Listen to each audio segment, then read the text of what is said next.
Hello friends, my name is Sumit Sharma और आप जुड़ गए हैं सुमित एजुकेशन प्लेटफॉर्म से। लास्ट टाइम हमने डिस्कस किया है डाइवोर्स के प्रोविज़न देख रहे हैं। सेक्शन 13 क्लोज नंबर 1 हमने स्टार्ट किया है। उसके अंदर सबसे पहला प्रोविज़न जो है वो अडल्ट्री, व्यभिचार, वो हमने ऑलरेडी डिस्कस कर लिया है। सेकंड टॉपिक जो हमारा है वो क्रूरटी है। क्रूरता के बारे में हम डिस्कस करना चाह रहे हैं, तो आज से हम स्टार्ट करते हैं वापस। क्रूरटी प्रोविज़न ऑलमोस्ट सभी लोग वैसे तो जानते हैं क्रूरटी होता क्या है। क्रूरटी जो प्रोविज़न है वो ऑलरेडी हमें आईपीसी के अंदर मेंशन किया कर रखा है, डिस्कस कर रखा है हमने वहाँ कि आईपीसी के अकॉर्डिंग क्रूरटी को कैसे डिफाइन किया गया है, वो भी हम यहाँ डिस्कस करेंगे। सबसे पहले हम according to Hindu marriage act 1955 का जो क्लोज हमें दे रखा है section number 13 clause number 1 and upper sub clause 1A, उसके बारे में हम डिस्कस करना चाहेंगे। तो स्टार्ट करते हैं। क्रूरटी के बारे में हम डिस्कस करें, सबसे पहले हम ध्यान रखेंगे कि ये जो सेक्शन हम बना करके लेके आए हैं वो 1976 के अंदर हमने इसको जोड़ा है। इससे पहले ये प्रोविज़न नहीं थे, इसके पहले प्रोविज़न नहीं थे। इसका मतलब क्या क्रूरटी के आधार पर डाइवोर्स और जुडिशियल सेपरेशन दिए जा सकते थे या नहीं दिए जा सकते थे। हमें यहाँ पर जो प्रोविज़न जोड़ा गया है वो 1976 में जोड़ा है, तो डेफिनेटली बात है कि हमारे पास ये जो प्रोविज़न है वो 1976 के बाद में ही रिकॉग्नाइज हुआ है। इससे पहले ये जो प्रोविज़न था वो केवल एक जुडिशियल सेपरेशन का कारण बनता था, इसके आधार पर डाइवोर्स देना पॉसिबल नहीं था। लेकिन 1976 के अंदर इस प्रोविज़न को हमने यहाँ पर जैसे ही ऐड ऑन किया है, अब हमारे पास ये प्रोविज़न है कि हम उसके आधार पर डाइवोर्स भी दे सकते हैं। ठीक है, तो हमने यहाँ जोड़ा है has after the solemnization of the marriage treated the petitioner with cruelty। विवाह के बाद वापस वही स्थिति आ गई है जो हमने ऑलरेडी अडल्ट्री में पढ़ा है कि सोलोमनाइजेशन होना जरूरी है। दैट मीन्स ये इससे पहले 1955 के पहले अगर कोई मैरिज हुई हुई है उनके लिए भी ये प्रोविजंस होगा, क्योंकि 1976 में जोड़ा है तो डेफिनेटली उनके पहले भी जो पहले मैरिड हुए हैं बिफोर 1976 तो उनके लिए भी ये प्रोविज़न होगा। और इसी के साथ साथ हम ये और जोड़ लेते हैं कि 1955 के पहले भी जो मैरिड हुए हैं उनके लिए भी ये प्रोविज़न अब ओपन हो गया है। तो बेसिकली अगर इसका जो क्रश निकालते हैं तो 1976 के पहले जो भी मैरिड हैं, जो भी मैरिज हुई हैं, वो इस ग्राउंड के आधार पर डाइवोर्स ले सकते हैं। ठीक है, तो ये प्रोविज़न वो बिफोर और आफ्टर दोनों के ऊपर ही इस्टेब्लिश होता है। मैरिज चाहे 1976 के पहले हुई है या 1976 के बाद हुई हैं, उस पर इसका कोई इफेक्ट नहीं पड़ता है। अगर कोई पार्टीज वैलिड मैरिज से हस्बैंड एंड वाइफ हैं तो दोनों के पास ये ग्राउंड होगा कि वो इस आधार पर फॉल्ट बताएं, क्रूरटी बताएं कि उसका जो पार्टनर है उसके साथ क्रूरटी करता है, उस आधार पर वो चाहे तो विवाह विच्छेद ले सकते हैं। ठीक है, तो अगर याचिकाकर्ता के साथ, दैट मीन्स यहाँ पर जो पिटिशनर फाइल कर रहा है वो ये साबित करना चाह रहा है कि जिस व्यक्ति के साथ वह जुड़ा हुआ है, जिस व्यक्ति के साथ वो चाहे वो हस्बैंड हो चाहे वो वाइफ हो, दोनों के पास ये ग्राउंड होगा। अगर कोर्ट में जो पिटिशनर लेकर के आएगा उसके साथ में क्रूरटी हुई है, ये हम यहाँ पर डिफाइन करने की कोशिश कर रहे हैं। ठीक है, तो अब बर्डन ऑफ प्रूफ किसका होगा? बर्डन ऑफ प्रूफ करने का जो है प्रोविजन, बर्डन ऑफ प्रूफ का जो प्रोविजन है या जो प्रोविजन है वो किसके अगेंस्ट हो गया? यहाँ पर अगेंस्ट तो वह है जिसके ऊपर हमने एप्लीकेशन फाइल की है। तो यहाँ पर बर्डन ऑफ प्रूफ पिटिशनर पे है कि वो इस बात को साबित करें कि उसके साथ क्रूरटी का व्यवहार या क्रूरटी की गई है या क्रूरता की गई है। ठीक है, क्रूरटी के टाइप्स जनरली हम दो तरीके से देख सकते हैं, या तो फिजिकली हो सकता है या फिर मेंटली हो सकता है। फिजिकली का मतलब है कि शारीरिक रूप से किसी प्रकार का कोई भी ऐसा कार्य जो उसे हार्म करता है, ठीक है, शारीरिक चोट पहुंचाता है, मारपीट करता है, असॉल्ट करता है, तो हम मान करके चलेंगे कि उसके साथ फिजिकली क्रूरटी हो रही है। अगर मेंटली हो रही है मतलब गाली गलौज हो रहा है, झूठे आरोप लगाए जा रहे हैं, लगातार अपमान किया जाता है, भावनात्मक प्रताड़ना दी जाती हैं, तो इस आधार पर हम कह सकते हैं कि उसके साथ मेंटली क्रूरटी हो रही है, ना कि फिजिकली क्रूरटी हो रही है। तो दैट मीन्स हम यहाँ पर ये समझने की कोशिश कर रहे हैं कि केवल मारना पीटना या किसी प्रकार से शारीरिक चोट ही क्रूरटी नहीं होती है। कहीं पर भी हम देखते हैं कि बहुत से हमारे पास ऐसे भी प्रोविजंस हैं, बहुत से हमारे पास ऐसे भी केसेस आए हैं जिसके आधार पर यह तय हुआ है कि केवल फिजिकली क्रूरटी होना ही ज़रूरी नहीं है, मेंटली क्रूरटी को भी हम इस प्रोविज़न या इस ग्राउंड के अंदर ऐड ऑन करते हैं। ठीक है, cruelty is not define in HMA, Hindu marriage act के अंदर ये डिफाइन नहीं है, लेकिन कई बार हमें जुडिशियल इंटरप्रिटेशन से ये साबित किया जा रहा है, हमें ये बताया जा रहा है कि क्रूरटी की को किस तरीके से हम डिफाइन कर सकते हैं। अलग अलग हमारे पास जुडिशियल जजमेंट्स हुए हैं, अलग अलग कोर्ट्स ने, चाहे वो हाई कोर्ट्स हैं अलग अलग स्टेट्स की, चाहे वह सुप्रीम कोर्ट हैं, सभी ने हमको जुडिशियल इंटरप्रिटेशन करने की कोशिश की है कि what is a cruelty, cruelty क्या है, क्रूरता क्या होती है। ये शारीरिक हो सकती है, फिजिकल हो सकती है या मेंटली भी हो सकती है, दोनों प्रोविजंस के अंदर हमने यहाँ पर देखने की कोशिश की है।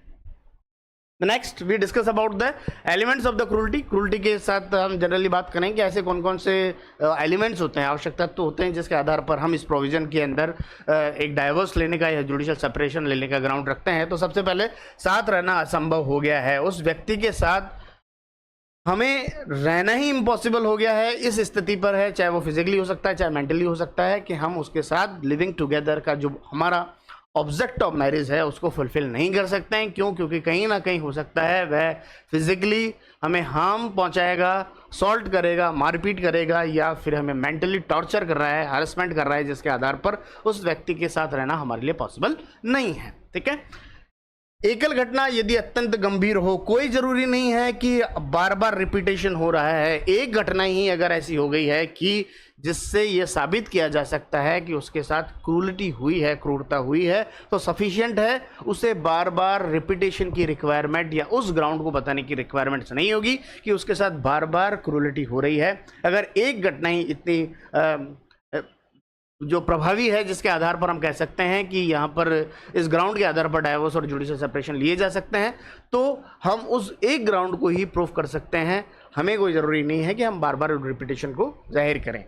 संवेदनशीलता और सामाजिक स्थिति को कहीं ना कहीं हमको हार्म पहुंचाता है, हमारे सेंसिटिव्स जो हैं, हमारे जो सोशल इमेज हैं, उनको भी कहीं ना कहीं हमें अगर हार्म पहुंचाता है, नुकसान पहुंचाता है, तो उस आधार पर भी हम क्रूरटी को एक्सेप्ट कर सकते हैं। आचरण जानबूझकर हो, दैट मीन्स हमारा जो इंटेंशन कंडक्ट किया गया है वो हमें इंटेंशनली किया गया है, जानबूझ करके किया गया है। अगर उसकी कोई इंटेंशन नहीं है, मान लीजिए कि कोई व्यक्ति हस्बैंड वाइफ है, घर में काम कर रहे हैं और किसी भी ऐसी वस्तु से या किसी भी ऐसी सामान से चोट लग गई है उस व्यक्ति को, तो इसका मतलब ये नहीं है कि उसने क्रूरटी पहुंचाई है, क्योंकि जानबूझकर ऐसा नहीं हुआ है। मान लीजिए कि वो एक ऐसा काम कर रहे हैं जिसके अंदर लगना संभव है या पॉसिबिलिटीज़ ऐसी हैं कि हो सकता है कि उसे लग गई हो। ठीक है, मान लीजिए कि हस्बैंड सीढ़ी पे चढ़ रहा है, ऊपर चढ़ रहा है और वो सीढ़ी गिर गई है ना, तो स्टेज जो है वो गिर गई है। तो ऐसी स्थिति के अंदर मान लीजिए कि वो कोई ऐसा सामान ऊपर रख रहा है और वो गिर गया है, तो डेफिनेटली बात है कि वाइफ को या हस्बैंड को चोट पहुंचना स्वाभाविक सी बात है। तो इसके अंदर कहीं पर भी इंटेंशन ये नहीं हो रहा है कि जो ये साबित कर दे कि क्रूरटी है। मान लीजिए कि कोई व्यक्ति ने गेट ओपन किया और उसने जोर से गेट ओपन कर दिया, तो जो गेट खोलने वाला व्यक्ति है उसके जाकर के लगी है, तो कहीं ना कहीं उसको चोट पहुंची है, हर्ट हुआ है, तो चोट हुई तो डेफिनेटली फिजिकली उसको नुकसान हुआ है। ऐसी स्थिति के अंदर हम ये नहीं कह सकते कि उसके साथ क्रूरटी हुई है, वो इंटेंशनली कई तरीके से साबित नहीं किया जा सकता है। लेकिन हाँ, अगर इंटेंशनली ये साबित कर दिया गया है, कहीं ना कहीं हमको ये एक्सप्लेनेशन दे दिया गया है कि यहाँ जो काम किया गया है वो इंटेंशनली किया गया है, तो हम मान सकते हैं क्रूरटी की डेफिनेशन के अंदर या क्रूरटी के ग्राउंड के अंदर डाइवोर्स का एक कोज बनता है। तो उस आधार पर हम कह सकते हैं कि जानबूझ करके आचरण किया गया है। इंटेंशन प्रूफ करने का बर्डन ऑफ प्रूफ किस व्यक्ति के पास है, हमने ऑलरेडी डिस्कस किया।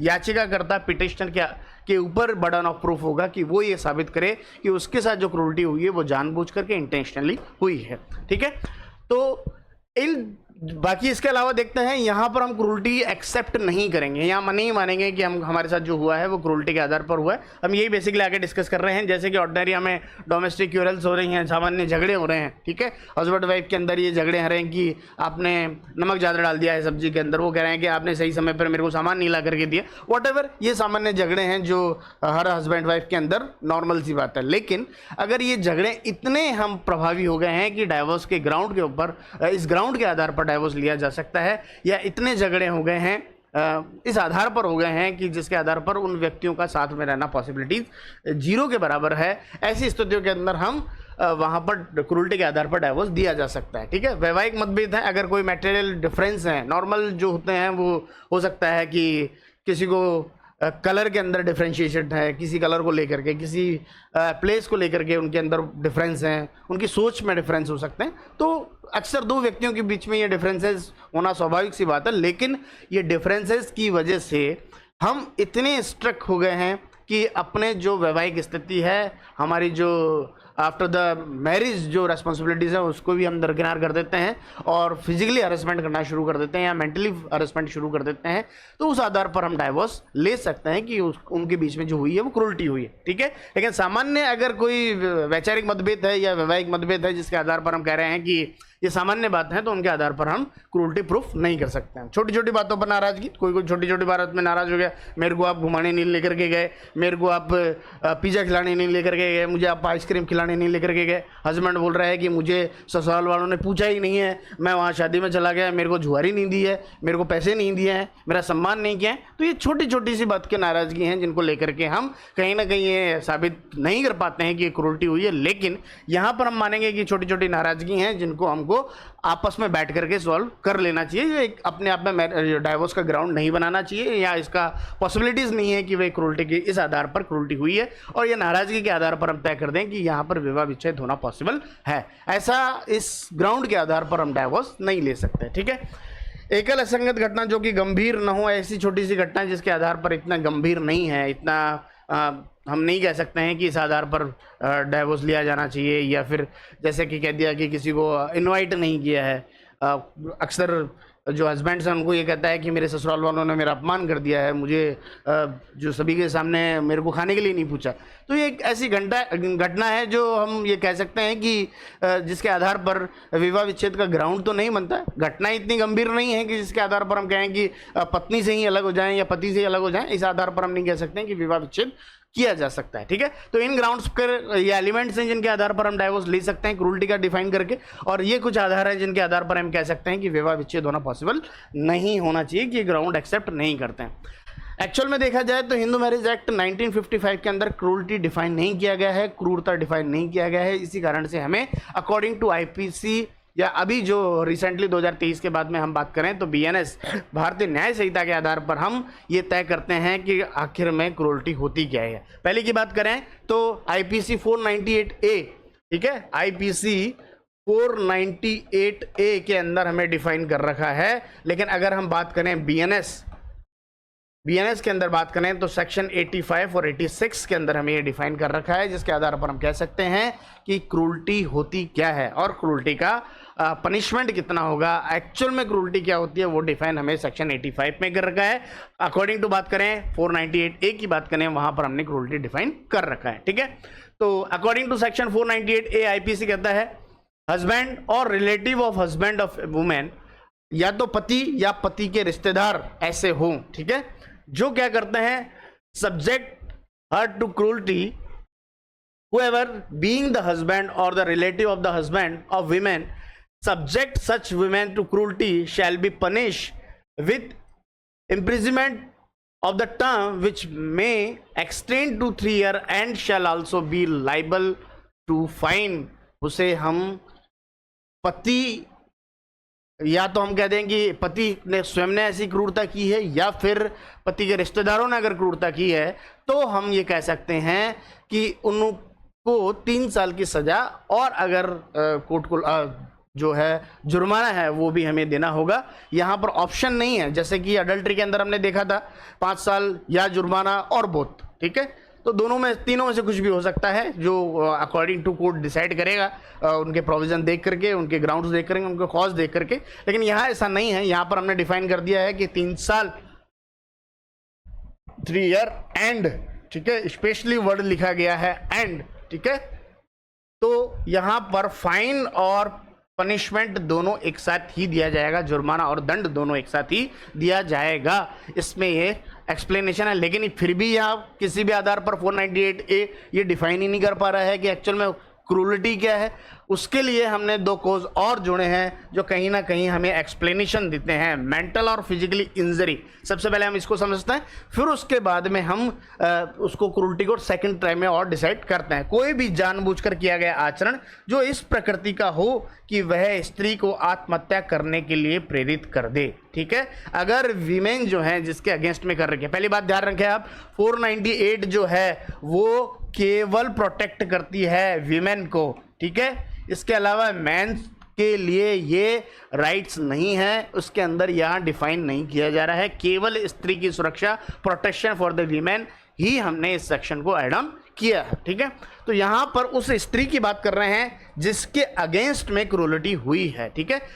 हिंदू मैरिज एक्ट के अंदर भी हम इसको और एक्सप्लेन करेंगे, लेकिन पहले एक बार इसको समझ लेते हैं, उसके बाद में हम उसको समझेंगे कि अगर क्रूरटी की डेफिनेशन के अंदर सेम प्रोविजन, सेम ग्राउंड्स अगर एक मेन के ऊपर या एक व्यक्ति के ऊपर जो पुरुष है उसके आधार पर भी लगते हैं तो हम उस आधार पर डाइवोर्स दे सकते हैं। लेकिन यहाँ पर punishment for the against women जो है वो हम एक्सेप्ट नहीं करते हैं। इस कारण से हम इसको देखेंगे एक बार।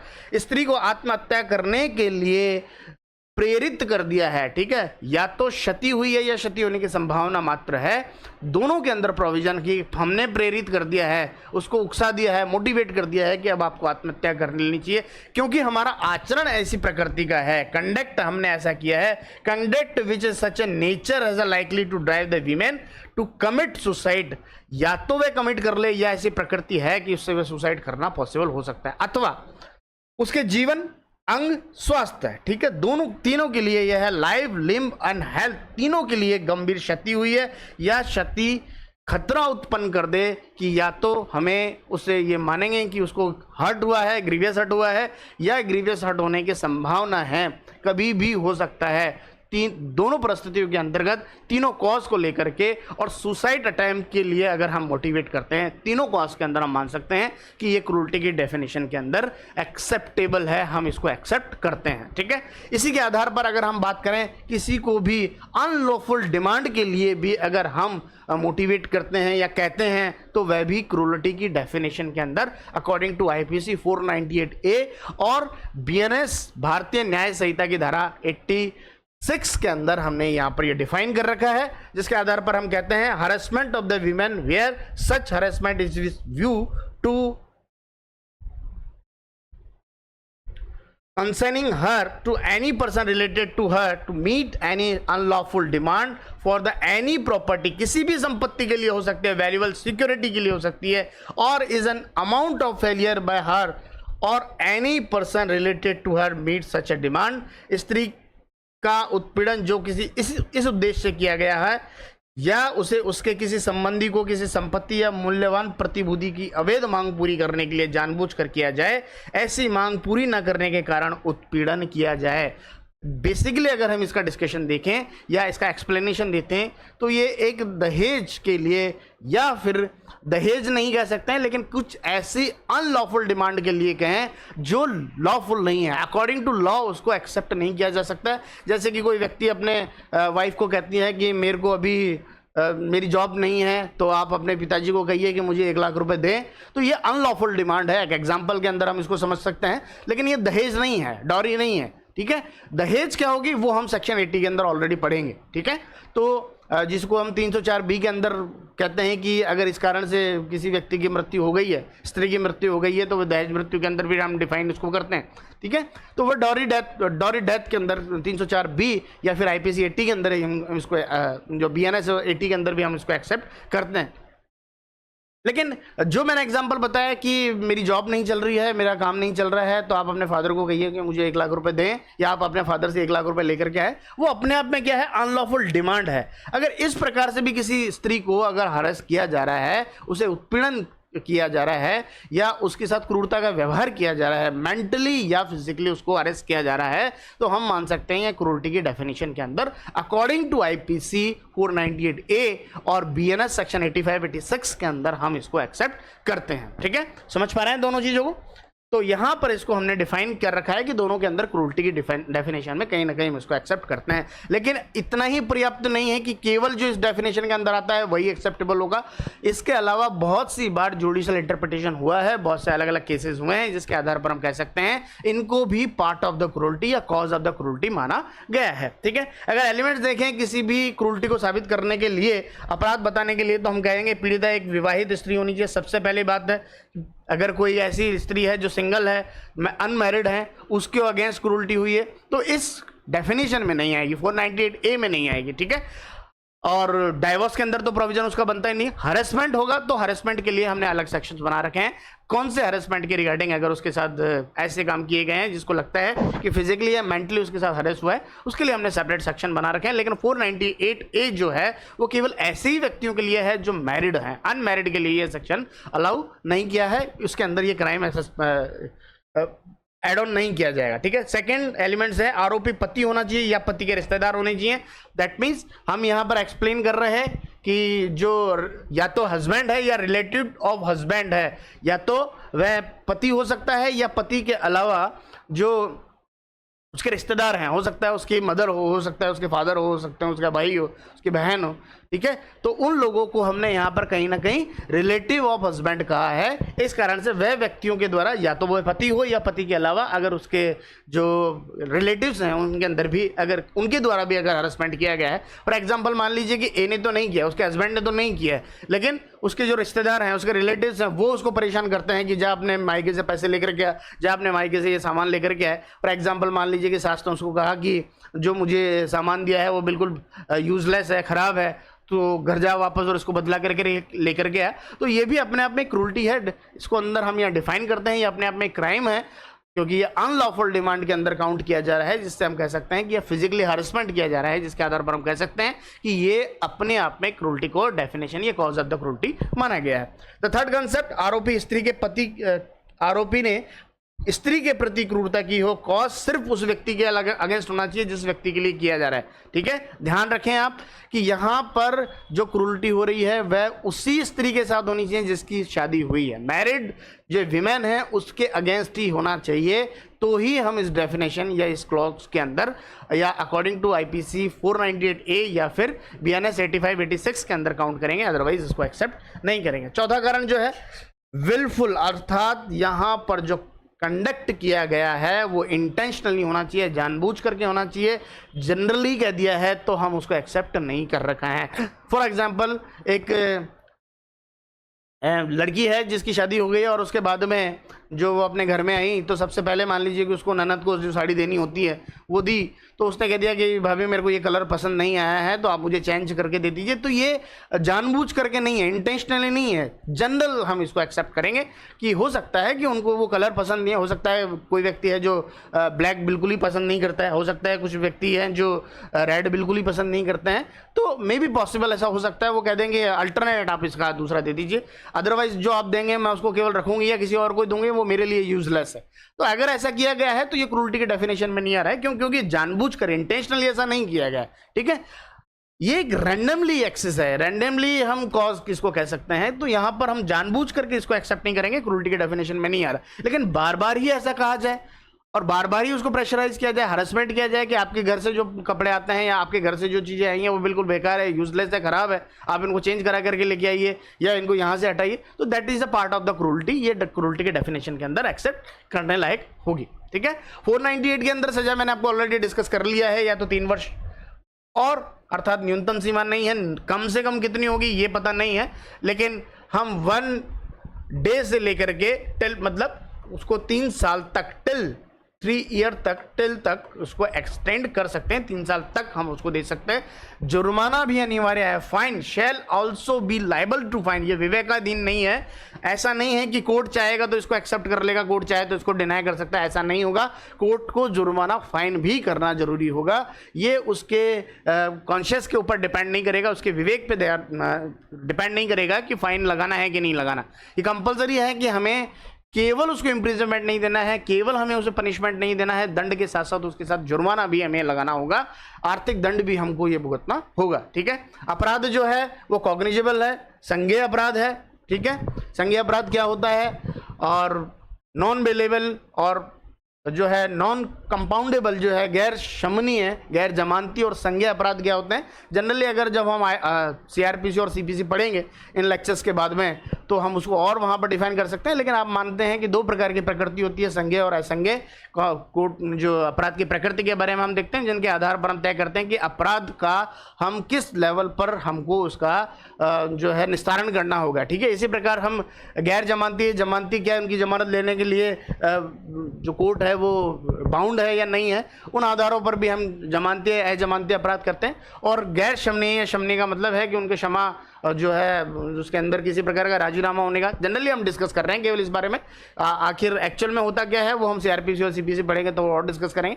शमनीय का मतलब है जिसके अंदर पॉसिबिलिटीज़ होगी कि पक्षकार चाहें तो उसके अंदर जो है वो बीच में समझौता ही कर सकते हैं, लेकिन जो गैर शमनीय है उनके अंदर समझौता पॉसिबिलिटीज़ नहीं होंगी, वो डिपेंड ऑन कोर्ट ही होगा। ठीक है, पति पत्नी आपस में समझौता करने का मुकदमा वापस नहीं ले सकते हैं, न्यायालय की अनुमति आवश्यक है। दैट मीन्स यहाँ पर ऐसा नहीं है कि आप कोर्ट वो चाहे कि नहीं अपूर्णता नहीं हुई है वापस कर लेते हैं हम अपनी पिटिशन को, हम हमारा जो दावा है वो वापस लेते हैं, ऐसा हमारे पास पॉसिबिलिटीज़ नहीं है। बेसिकली यही बात ध्यान रखें कि समझौता करने की गुंजाइश पार्टीज पर नहीं होती है। कोर्ट अगर चाहे तो उनके बीच में समझौता करवा सकता है, वॉट एवर जो भी है according to process of the courts. ठीक है, ऑलरेडी हमने डिस्कस किया 4304B या बीएनएस का सेक्शन 80 के अंदर डॉरी डेथ के बारे में हमें बता रखा है कि इन कॉज की वजह से कोई व्यक्ति ने सुसाइड कर ली है, ठीक है, या उस परिस्थितियां ऐसी संदिग्ध है जिसके आधार पर हम कह सकते हैं कि यहाँ पर डेफिनेटली बात है कि सुसाइड इस वजह से हुई है कि अनलॉफुल डिमांड है या क्रूरटी के आधार पर दहेज की वजह से वे व्यक्ति इतनी प्रेशराइज हो गई कि जिस व्यक्ति के साथ ऐसी क्रूरटी या दहेज के डिमांड के लिए बार बार अनलॉफुल डिमांड के लिए उसके ऊपर प्रेशराइज किया जा रहा था, जिसकी वजह से वे व्यक्ति एक्सपायर हो गई है। या फिर हम बात करें कि मिनिमम जो हम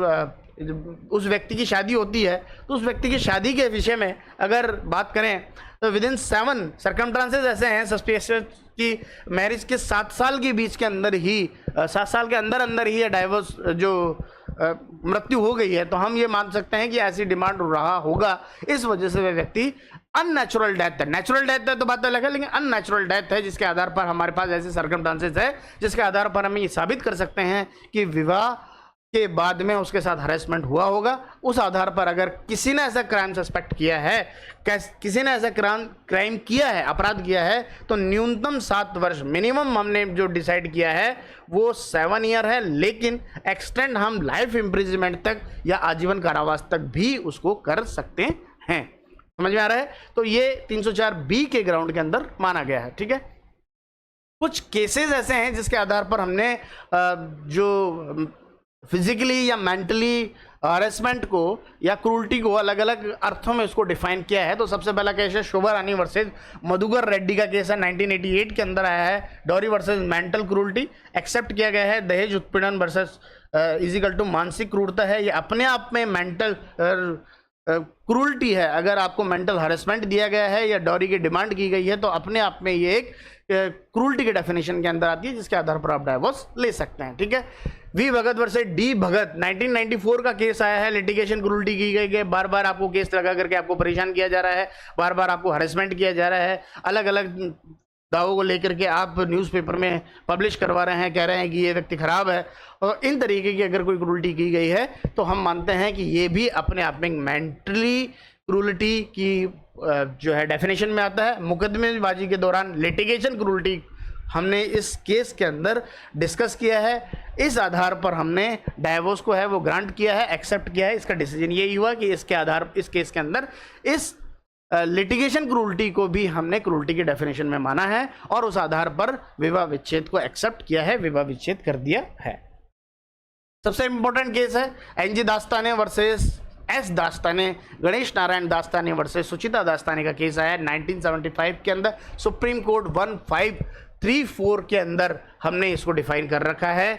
AIR ऑल इंडिया रिपोर्टर 1975 1975 का है और पेज नंबर 1534 है। लीडिंग केस है, लैंडमार्क जजमेंट है, आप इसको हमेशा याद रखें। इस केस के अंदर सुप्रीम कोर्ट ने 1975 के अंदर इसको एक्सेप्ट किया। YV चंद्रचूड़ ने, ठीक है, उन्होंने इसमें डिसीजन दिया है। किस केस के बारे में डिस्कस किया है? इस केस के बाद साथ सेक्शन नंबर 10 जुडिशियल सेपरेशन, ठीक है, जुडिशियल सेपरेशन को भी यहाँ पर डिफाइन किया गया है, ठीक है, जेएस।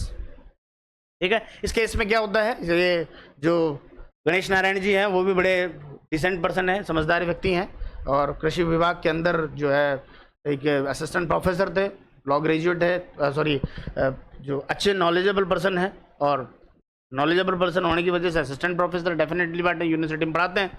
और इसी के तरीके से जो सुचिता दास्तानी है वो भी वेल सेटल्ड है, ठीक है, वो भी कॉमर्शियल डिपार्टमेंट के अंदर एक अच्छे रैंक के ऊपर एक ऑफिसर है, दोनों ही अच्छी अच्छी पोस्ट पे हैं। लेकिन यहाँ पर सुचिता दास्तानी जो है गणेश नारायण से इतनी परेशान थी, इतनी दुखी थी कि वो बहुत ज़्यादा उसको परेशान करती थी, ठीक है। यहाँ पर अकॉर्डिंग टू नेचर देखा जाए तो सुचिता दास्तानी ने गणेश नारायण दास्तानी को क्रूर हरेसमेंट किया है, ठीक है, मेंटली या फिजिकली है, वो दोनों तरह से उसको हरेस किया है। तो उस आधार पर यहाँ पर विवाह विच्छेद की डिग्री जारी की गई है, जिसके आधार पर हम कह सकते हैं कि यहाँ पर विवाह विच्छेद होना संभव है। तो सुचिता दास्तानी ने क्या किया, गणेश नारायण को बहुत पीटा एक बार तो, और इतना पीटा कि उनकी स्थिति बड़ी नाजुक हो गई। कई बार देखा गया है, जैसे कि हम इस केस के फैक्ट देखते हैं कि वह हमेशा ही झगड़ालू किस्म की है, बात बात पर उनको टॉर्चर करना, बात बात पर उनको कहना। एक दिन तो उनको गुस्सा आया कि गणेश नारायण जी सो रहे थे और गणेश नारायण जी के एक कमरे में गए और हाई पावर का जो बल्ब है वो लगा दिया, जिसकी वजह से वो और जिसको हम कह सकते हैं कि हैलोजन लगा दी, तो उसका जो पावर है, उसकी जो वार्मनेस है, उसकी गर्माहट जो इतनी हो गई कि वो बेचारा सो ही नहीं पाया, और वहाँ बैठ हो गई कि अब देखते हैं आप कैसे सोते हैं। तो ऐसी स्थितियाँ कई बार हुई है। एक बार क्या किया कि सुचिता दास्तानी ने गणेश नारायण को पीट दिया झाड़ू से, तो वो भी बड़ी स्थिति नाजुक हो गई। इसी तरीके से एक बार गणेश नारायण जी आए ऑफिस से और बैल बजाते रहे, लेकिन सुचिता दास्तानी ने गेट ही नहीं खोला, और वो बाहर बेचारे खड़े रहे रात के 3-4 बजे तक। कहीं से जाकर के किसी व्यक्ति ने गेट खुलवाया, तब जाकर के गणेश नारायण जी अंदर गए। तो ये अपने आप में एक मेंटली क्रूरटी है। एक बार जो देखा गया कि जो उनके बच्चा है उसको बहुत ज़्यादा फीवर था, बहुत आप कह सकते हैं कि बहुत गंभीर किस्म का जो फीवर था, बुखार था, और उस बुखार की वजह से उस लड़के को पीट दिया पहले तो, और वो जब लड़का रोने लग गया तो उसकी जीभ के ऊपर लाल मिर्च लगा दी ताकि उसको और पीड़ा हो, और उस पीड़ा की वजह से गणेश नारायण को भी कहीं ना कहीं मेंटली हरासमेंट हो। ऐसी स्थितियों को देखते हुए यहाँ पर हमने जो गणेश नारायण है दुखी हो गया और कोर्ट में पहुँच करके गया कि साहब ऐसे ऐसे मेरे पास बार बार हुआ है। कोर्ट ने कहा कि आपको सेपरेशन क्यों चाहिए, आपको डाइवोर्स क्यों चाहिए, तो डाइवोर्स के ग्राउंड के आधार पर उसने कहा कि डाइवोर्स इसलिए चाहिए कि मेरे साथ बार बार ऐसा हुआ है। अब केस के जो फैक्ट्स हैं उनको तो आपने समझ लिए होंगे, लेकिन सबसे बड़ी बात है कि डिसीजन ऐसा क्या हुआ है जिसको हम क्रूरटी की डेफिनेशन के अंदर लेते हैं। डेफिनेटली बात है कि क्रूरटी हुई, ठीक है, यहाँ पर एक्सेप्टेबल है कि यहाँ पर जो हुआ है गणेश नारायण के साथ सुचिता दास्तानी के द्वारा, वो क्रूरटी के अंदर या क्रूरता के अंतर्गत आता तो है, लेकिन क्या इसके आधार पर जुडिशियल सेपरेशन दिया जाए या डाइवोर्स दिया जाए। हालांकि वह डाइवोर्स के लिए गए हैं, लेकिन उनको डाइवोर्स मिला नहीं है, उनको जुडिशियल सेपरेशन मिला है। उसका कारण क्या है, उसका कारण सबसे बड़ी बात है shift to standard of proof. हम सबसे पहले प्रूफ को, स्टैंडर्ड को चेंज करते हैं, उचित संदेह से परे और संभावनाओं की प्रधानता है, दोनों को अलग अलग डिसाइड करते हैं। क्रिमिनल स्टैंडर्ड हम डिसाइड नहीं करते हैं, सिविल स्टैंडर्ड हम डिसाइड करते हैं। संभावना कितनी मात्र है वो इंपॉर्टेंट रखता है, ठीक है। रीजनेबल अप्रोच टेस्ट जो है वो सबसे बड़ी बात है, मन में ये उचित आशंका उत्पन्न करे कि विवाह जारी रखना हानिकारक हो गया है। क्या ये उस केस के अंदर डिफाइन हुआ है या नहीं हुआ, ये बेसिक प्रिंसिपल हमने देखा है। मैंने आपको फैक्ट्स बताया, उनके अंदर आपने बार बार देखा होगा कि एक बार उसमें यह भी हुआ कि गर्म पानी जो है गणेश नारायण के ऊपर डाल दिया है। आपने कहा, एक बार मैंने कहा कि वो गेट ही नहीं खोला गया, एक बार मैंने कहा कि बच्चे को तेज पीटा है, बल्ब जला दिया है, या जो उनके डॉक्यूमेंट्स हैं उनको ही जला दिया है एक बार सुचिता दास्तानी। तो इसके अंदर आप देख रहे हैं कि फिर भी कोशिश कर रहे हैं गणेश नारायण दास्तानी जो हैं वो बार बार कोशिश कर रहे हैं कि विवाह संभव रहे, विवाह बना रहे, ठीक है। तो बार बार वो अपनी वाइफ को माफ़ करते जा रहे हैं, ठीक है ना, कि माफ़ करने के वजह से वो फिर वापस उसको कंटिन्यू रखते हैं, फिर वापस कंटिन्यू रखते हैं, फिर उनके साथ हरेसमेंट होता है, फिर उसको वो माफ़ करते हैं, फिर कंटिन्यू रहते हैं, ठीक है। तो यहाँ पर किसी भी स्थिति के अंदर जो हमारा प्रिंसिपल है कि क्या विवाह जारी रखना हानिकारक है उनके लिए, वो तो कंटिन्यू हो रहा है, तो उनको समस्या ही नहीं हो रही है। अगर समस्या है एकल, हमने पहले डिस्कस किया, हमारे पास एक ही कॉज है जिसके आधार पर आप कोर्ट में आ गए और हम कह सकते हैं कि अब हम उसके साथ नहीं रह सकते हैं, डाइवोर्स का ग्राउंड बन सकता है। लेकिन बार बार हम ऐसा हो रहे हैं और बार बार हम उसको माफ करे जा रहे हैं, इसका मतलब आप विवाद तोड़ने की स्थिति में तो नहीं है।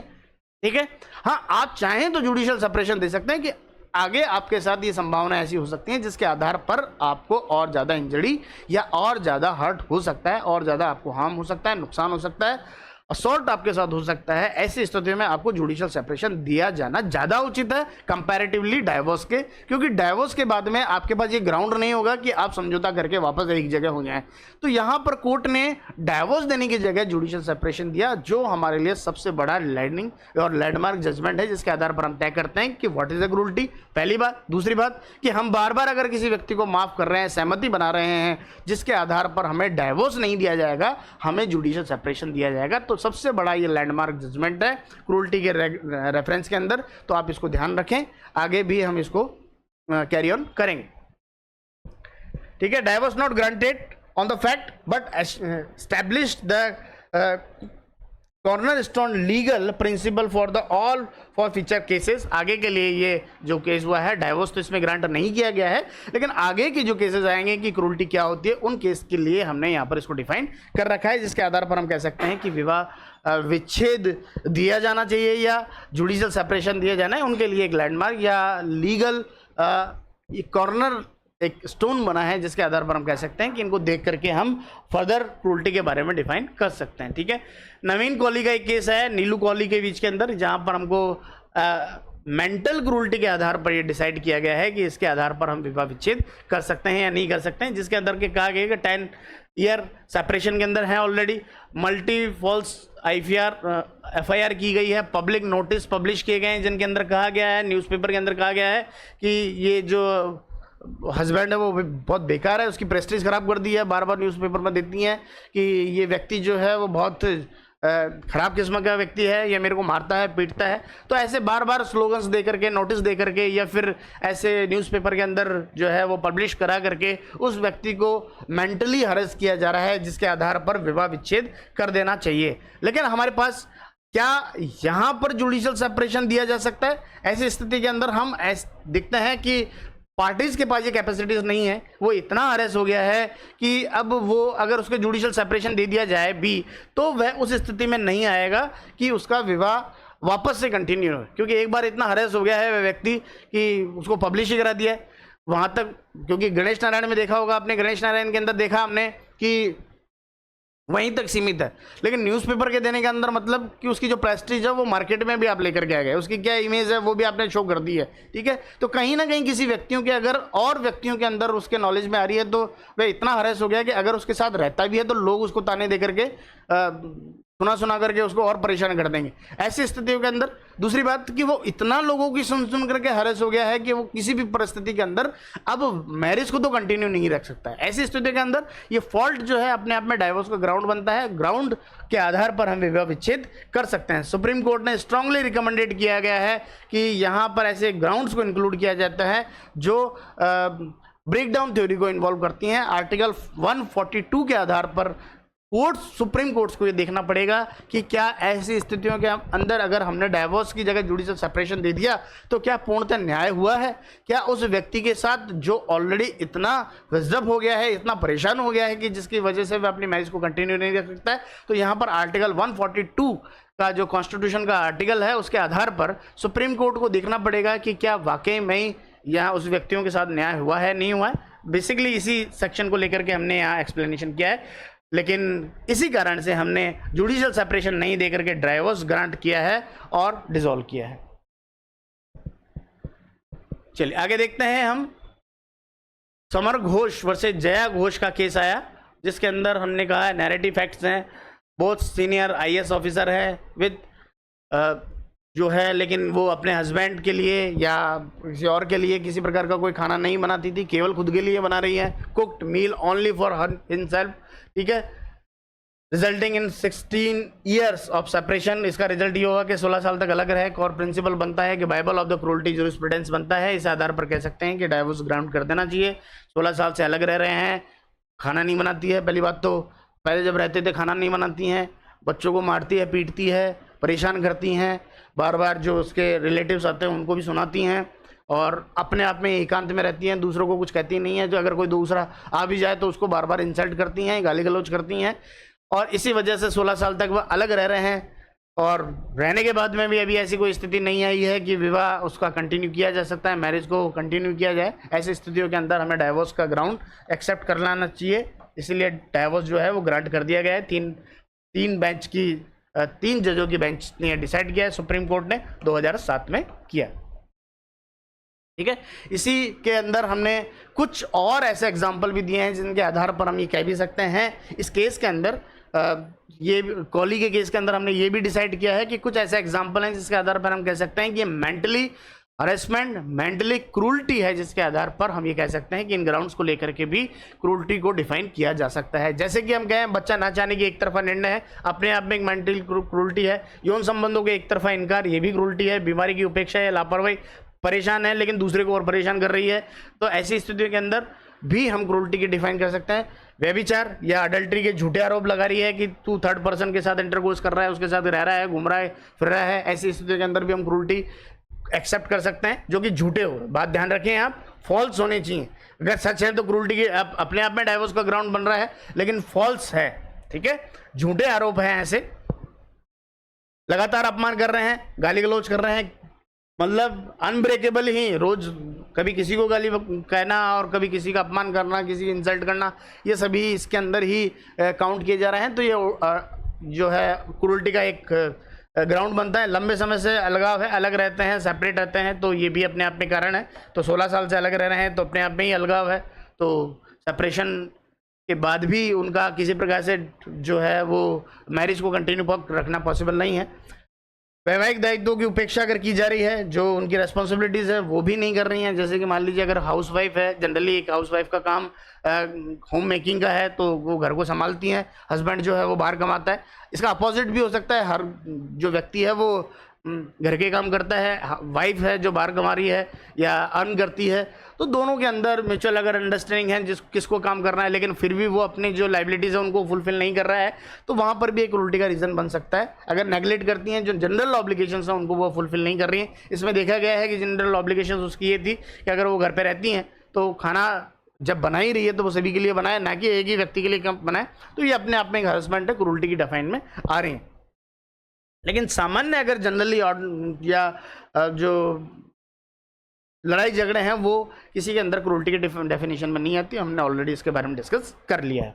The next we discuss about Savitri Pandey के केस में कहा शारीरिक हिंसा के बिना केवल मानसिक पीड़ा है वही पर्याप्त है, फिजिकली हरेसमेंट होना जरूरी नहीं है, केवल मेंटली अगर हरेसमेंट है उसके आधार पर भी हम विवाह विच्छेद चाह सकते हैं, जुडिशियल सेपरेशन चाह सकते हैं। जगदीप मजूमदार के केस के अंदर भारती जसवाल मजूमदार 2021 के केस के अंदर है, पीड़ित पक्ष का प्रभाव पड़ेगा, इम्पैक्ट होना चाहिए, या फिर अपराधी पक्ष के इरादे क्या होने चाहिए, पीड़ित पक्षकार के ऊपर इम्पैक्ट क्या पड़ता है वो इंपॉर्टेंट है, या फिर इंटेंशन ऑफ ऑफेंडर, अपराध की इच्छा क्या है वो मायने नहीं रखता है। इसका कोई मतलब नहीं है लेना देना।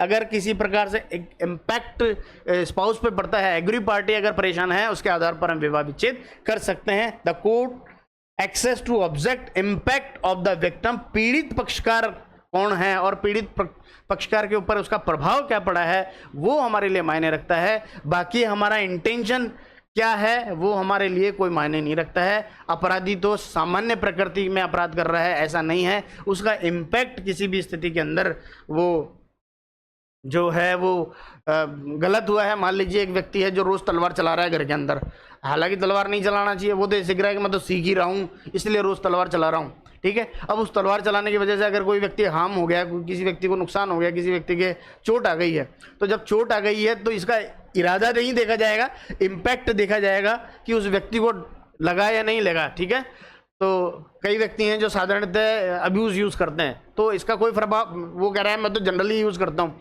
तो इससे हम उसका इंटेंशन काउंट नहीं करेंगे। अगर आपका प्रभाव, आपकी इमेज का जो है वो प्रश्नवाचक हो गया है, इमेज के ऊपर दाव लगा है, तो उस पर एग्री पावर्टी का इम्पैक्ट जो हुआ है वो मायने रखता है, ना कि इंटेंशन की ऑफेंडर ने क्या जानबूझ करके किया कि नहीं किया है। ऐसे अपराध को हम क्रूरटी के अंदर डिफाइन कर सकते हैं अकॉर्डिंग टू जयदीप मजूमदार के केस 2021 के अंदर हमने ये डिसाइड किया है। The last case of the cruelty यहाँ हम डिस्कस करना चाह रहे हैं, राकेश रमन का केस जो आया वो हमको डिस्कस करता है कि कटु, मृत और तनावपूर्ण विवाद स्वयं परस्पर क्रूरता बन जाते हैं।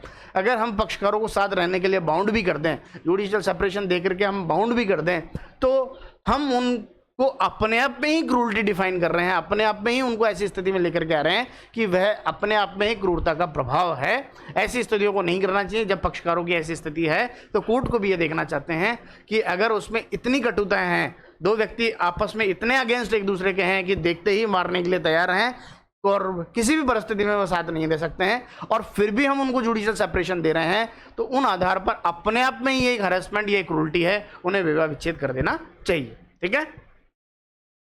The next we discuss about third cause of the divorce, desertion, परित्याग। परित्याग का मतलब क्या होता है? एक व्यक्ति को दूसरे व्यक्ति के द्वारा छोड़ दिया जाना चाहिए। किसके पास ग्राउंड है? हस्बैंड और वाइफ दोनों के पास ये ग्राउंड होगा। हस्बैंड भी ले सकती है और वाइफ भी इस ग्राउंड का यूज कर सकती है। ठीक है। तो आप सबसे पहले देखते हैं desertion according to section 13 clause number 1 and upper sub clause 1B। ये भी जो सेक्शन है वो क्रूरटी के साथ ही जोड़ा गया है। 1976 के अंदर हमने इस प्रोविजन को यहाँ एड ऑन किया है। एड ऑन किया है, इसका मतलब क्या है? इससे पहले जो प्रोविजंस है उनके ऊपर लागू होगा, डेफिनेटली होगा। क्यों? क्योंकि सेक्शन 13 क्लोज नंबर 1 ऑलरेडी ये कहता है कि ये प्रोविजन उनके ऊपर भी लागू हो रहे हैं जो before implementation of this act है। उसके पहले भी अगर कोई वैलिड मैरिज से हस्बैंड वाइफ है तो उन दोनों के पास भी ये ग्राउंड होंगे कि वो इस आधार पर चाहे तो डिजर्शन के आधार पर विवाह विच्छेद ले सकते हैं। तो ये दोनों के ऊपर लागू हो रहा है, पहली बात। दूसरी बात, 1976 नहीं 1955 के पहले भी अगर कोई मैरिड है जो हिंदू मैरिज एक्ट से गवर्न हो सकता है तो उसे ये कॉज दिए जाएंगे, ये जो विवाह विच्छेद के कारण के आधार पर उन्हें विवाह विच्छेद दिया जा सकता है। Has deserted to petitioner for the continuous period of not less than 2 year, कम से कम 2, ध्यान रखें आप, कम से कम 2 साल होना चाहिए। Intermediate proceeding the petitioner of the petition, याचिका प्रस्तुत करने से ठीक पहले कम से कम 2 वर्ष हो कि निरंतर अवधि के लिए याचिकाकर्ता को छोड़ दिया गया है। अब आपको मैं एक एग्जांपल से समझाता हूं इस चीज को, तो शायद मुझे लगता है बहुत इजीली आपको समझ में आ जाएगा। ए और बी दोनों हस्बैंड वाइफ है। हमने जब सेक्शन 9 पढ़ा, सेक्शन 9 जब हमने पढ़ा, हमने कहा कि लिविंग टुगेदर होना चाहिए।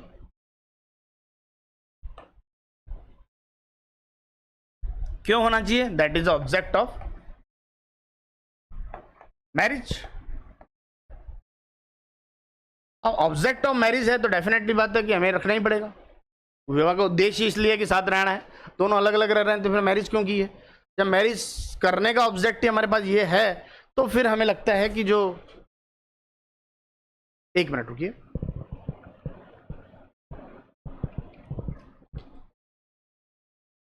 जब हम मान करके चलेंगे कि मैरिज का जो ऑब्जेक्ट है वो लिविंग टुगेदर है, सबसे पहली बात है कि साथ रहना तो मैंडेटरी है। नहीं रहते हैं तो उसके बाद हमारे पास रीजनेबल एक्सक्यूज होना चाहिए। अगर आपके पास रीजनेबल एक्सक्यूज भी नहीं है तो सेक्शन 9 की डिग्री आप जारी करवा करके कहेंगे कि पार्टीज को वापस एक जगह कर दिया जाना चाहिए। ए अलग रहता है, बी अलग रह रहा है, तो ये लिविंग टुगेदर का क्या है? वायलेशन हो गया। ठीक है। कोर्ट में जाएंगे, सेक्शन 9 के अकॉर्डिंग कहेंगे कि वापस पार्टीज को एक कर देना चाहिए। अब हम मान रहे हैं यहां पर कि दोनों पक्षकार अगर कोर्ट में उसी दिन आ जाएं या उसी समय कोर्ट में केवल इसलिए आ जाए कि सब पक्षकार जो है वो विदाउट रीजनेबल एक्सक्यूज अलग अलग रह रहा है, ठीक है, और हमें डाइवोर्स नहीं चाहिए, हमें तो केवल साथ ही रहना है। जब साथ रहना है तो आप कहां जाएंगे? सेक्शन 9 के अकॉर्डिंग कॉन्जुगल राइट्स। क्या? Restitution of conjugal rights. ठीक है, इसके लिए जाएंगे आप सेक्शन 9 के अंदर, आपके पास ये प्रोविजन है। लेकिन यही रीजनेबल एक्सक्यूज के बिना युक्ति युक्त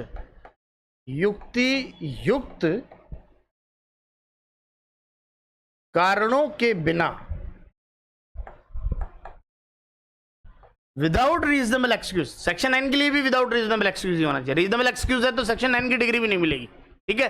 अगर रीजनेबल एक्सक्यूज नहीं है फिर अलग रह रहे हैं तो हम उस रीजनेबल एक्सक्यूज को बताएंगे कि हमारे पास ऐसा कोई रीजनेबल एक्सक्यूज नहीं है, फिर भी वह व्यक्ति है अलग रह रहा है, ठीक है। एक ही बात कर लेते हैं, मान लीजिए अलग रह रहा है तो पार्टीज अगर बीच आती है कि केवल वह उस व्यक्ति के साथ रह जाए तो वह वापस अपने रेस्टिट्यूशन ऑफ कंजुगल राइट, जो उसके दाम्पत्य अधिकार हैं, वो पुनः लौटाने की या पुनः मांग करती है कि वापस उसे उसी स्थिति में ले दिया जाए कि जो विवाह के बाद में हमने तय किया है कि लिविंग टुगेदर होना चाहिए। हम डाइवोर्स नहीं चाहते हैं। मान लीजिए सेक्शन 9 की डिग्री जारी कर दी गई है और सेक्शन 9 की डिग्री जारी कर दी है तो इस सेक्शन की डिग्री के आधार पर हम एक सेक्शन और बना करके लेकर के आए हैं, सेक्शन 13(1)(a), जो अगर 1 साल इस डिग्री को हो गया है, 1 ईयर अगर इसको हो गया है और फिर भी पार्टी साथ नहीं रह रही,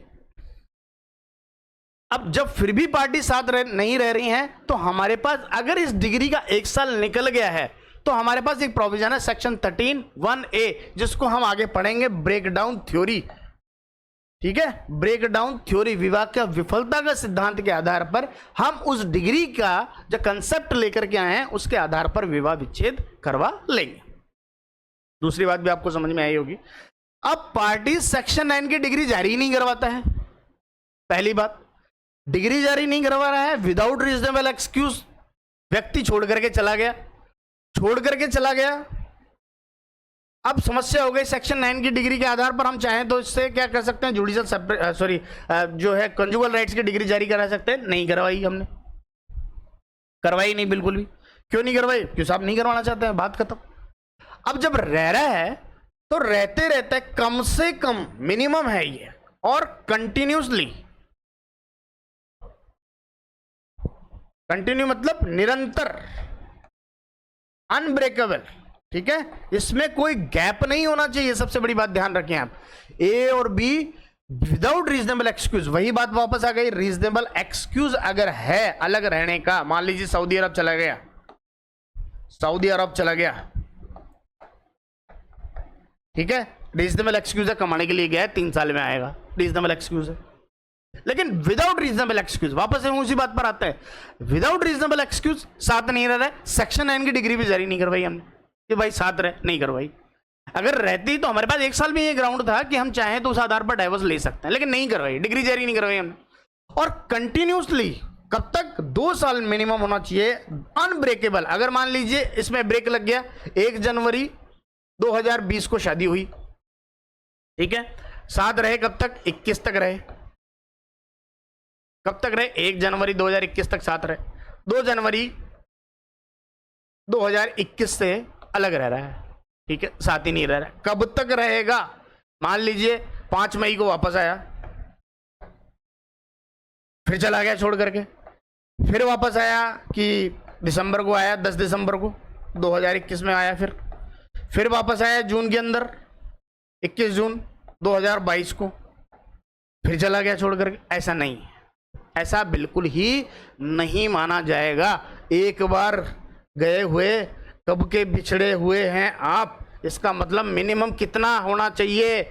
मिनिमम ही 2 ईयर होना चाहिए। शादी अगर 1 जनवरी 2020 को हुई, साथ रह रहे हैं कब तक? 2021 तक रहे, बिल्कुल 1 जनवरी 2021 तक साथ रहे, 1 साल, कोई समस्या नहीं है। अब के बिछड़े कब तक? 2021 निकल गया पूरा, 22 निकल गया, और 2023 के अंदर हमारे पास 1 जनवरी, रफली आइडिया ले लें 2 जनवरी, ठीक है, मिनिमम ग्राउंड 2 जनवरी 2023 के अंदर हमारे पास ये ग्राउंड हो गया कि हम इस विदाउट रीजनेबल एक्सक्यूज के आधार पर कोर्ट में जाएं, और हमको कहा कि निरंतर अनब्रेकेबल 2 साल तक हमारे साथ अलग रह रहा है। अब ये अलग रहना ही अपने आप में प्रूफ है, that is a cause of the divorce, जिसके आधार पर विवाह विच्छेद लिया जा सकता है। यहां आप समझने की कोशिश मुझे लगता है पूरी की होगी। आया समझ में?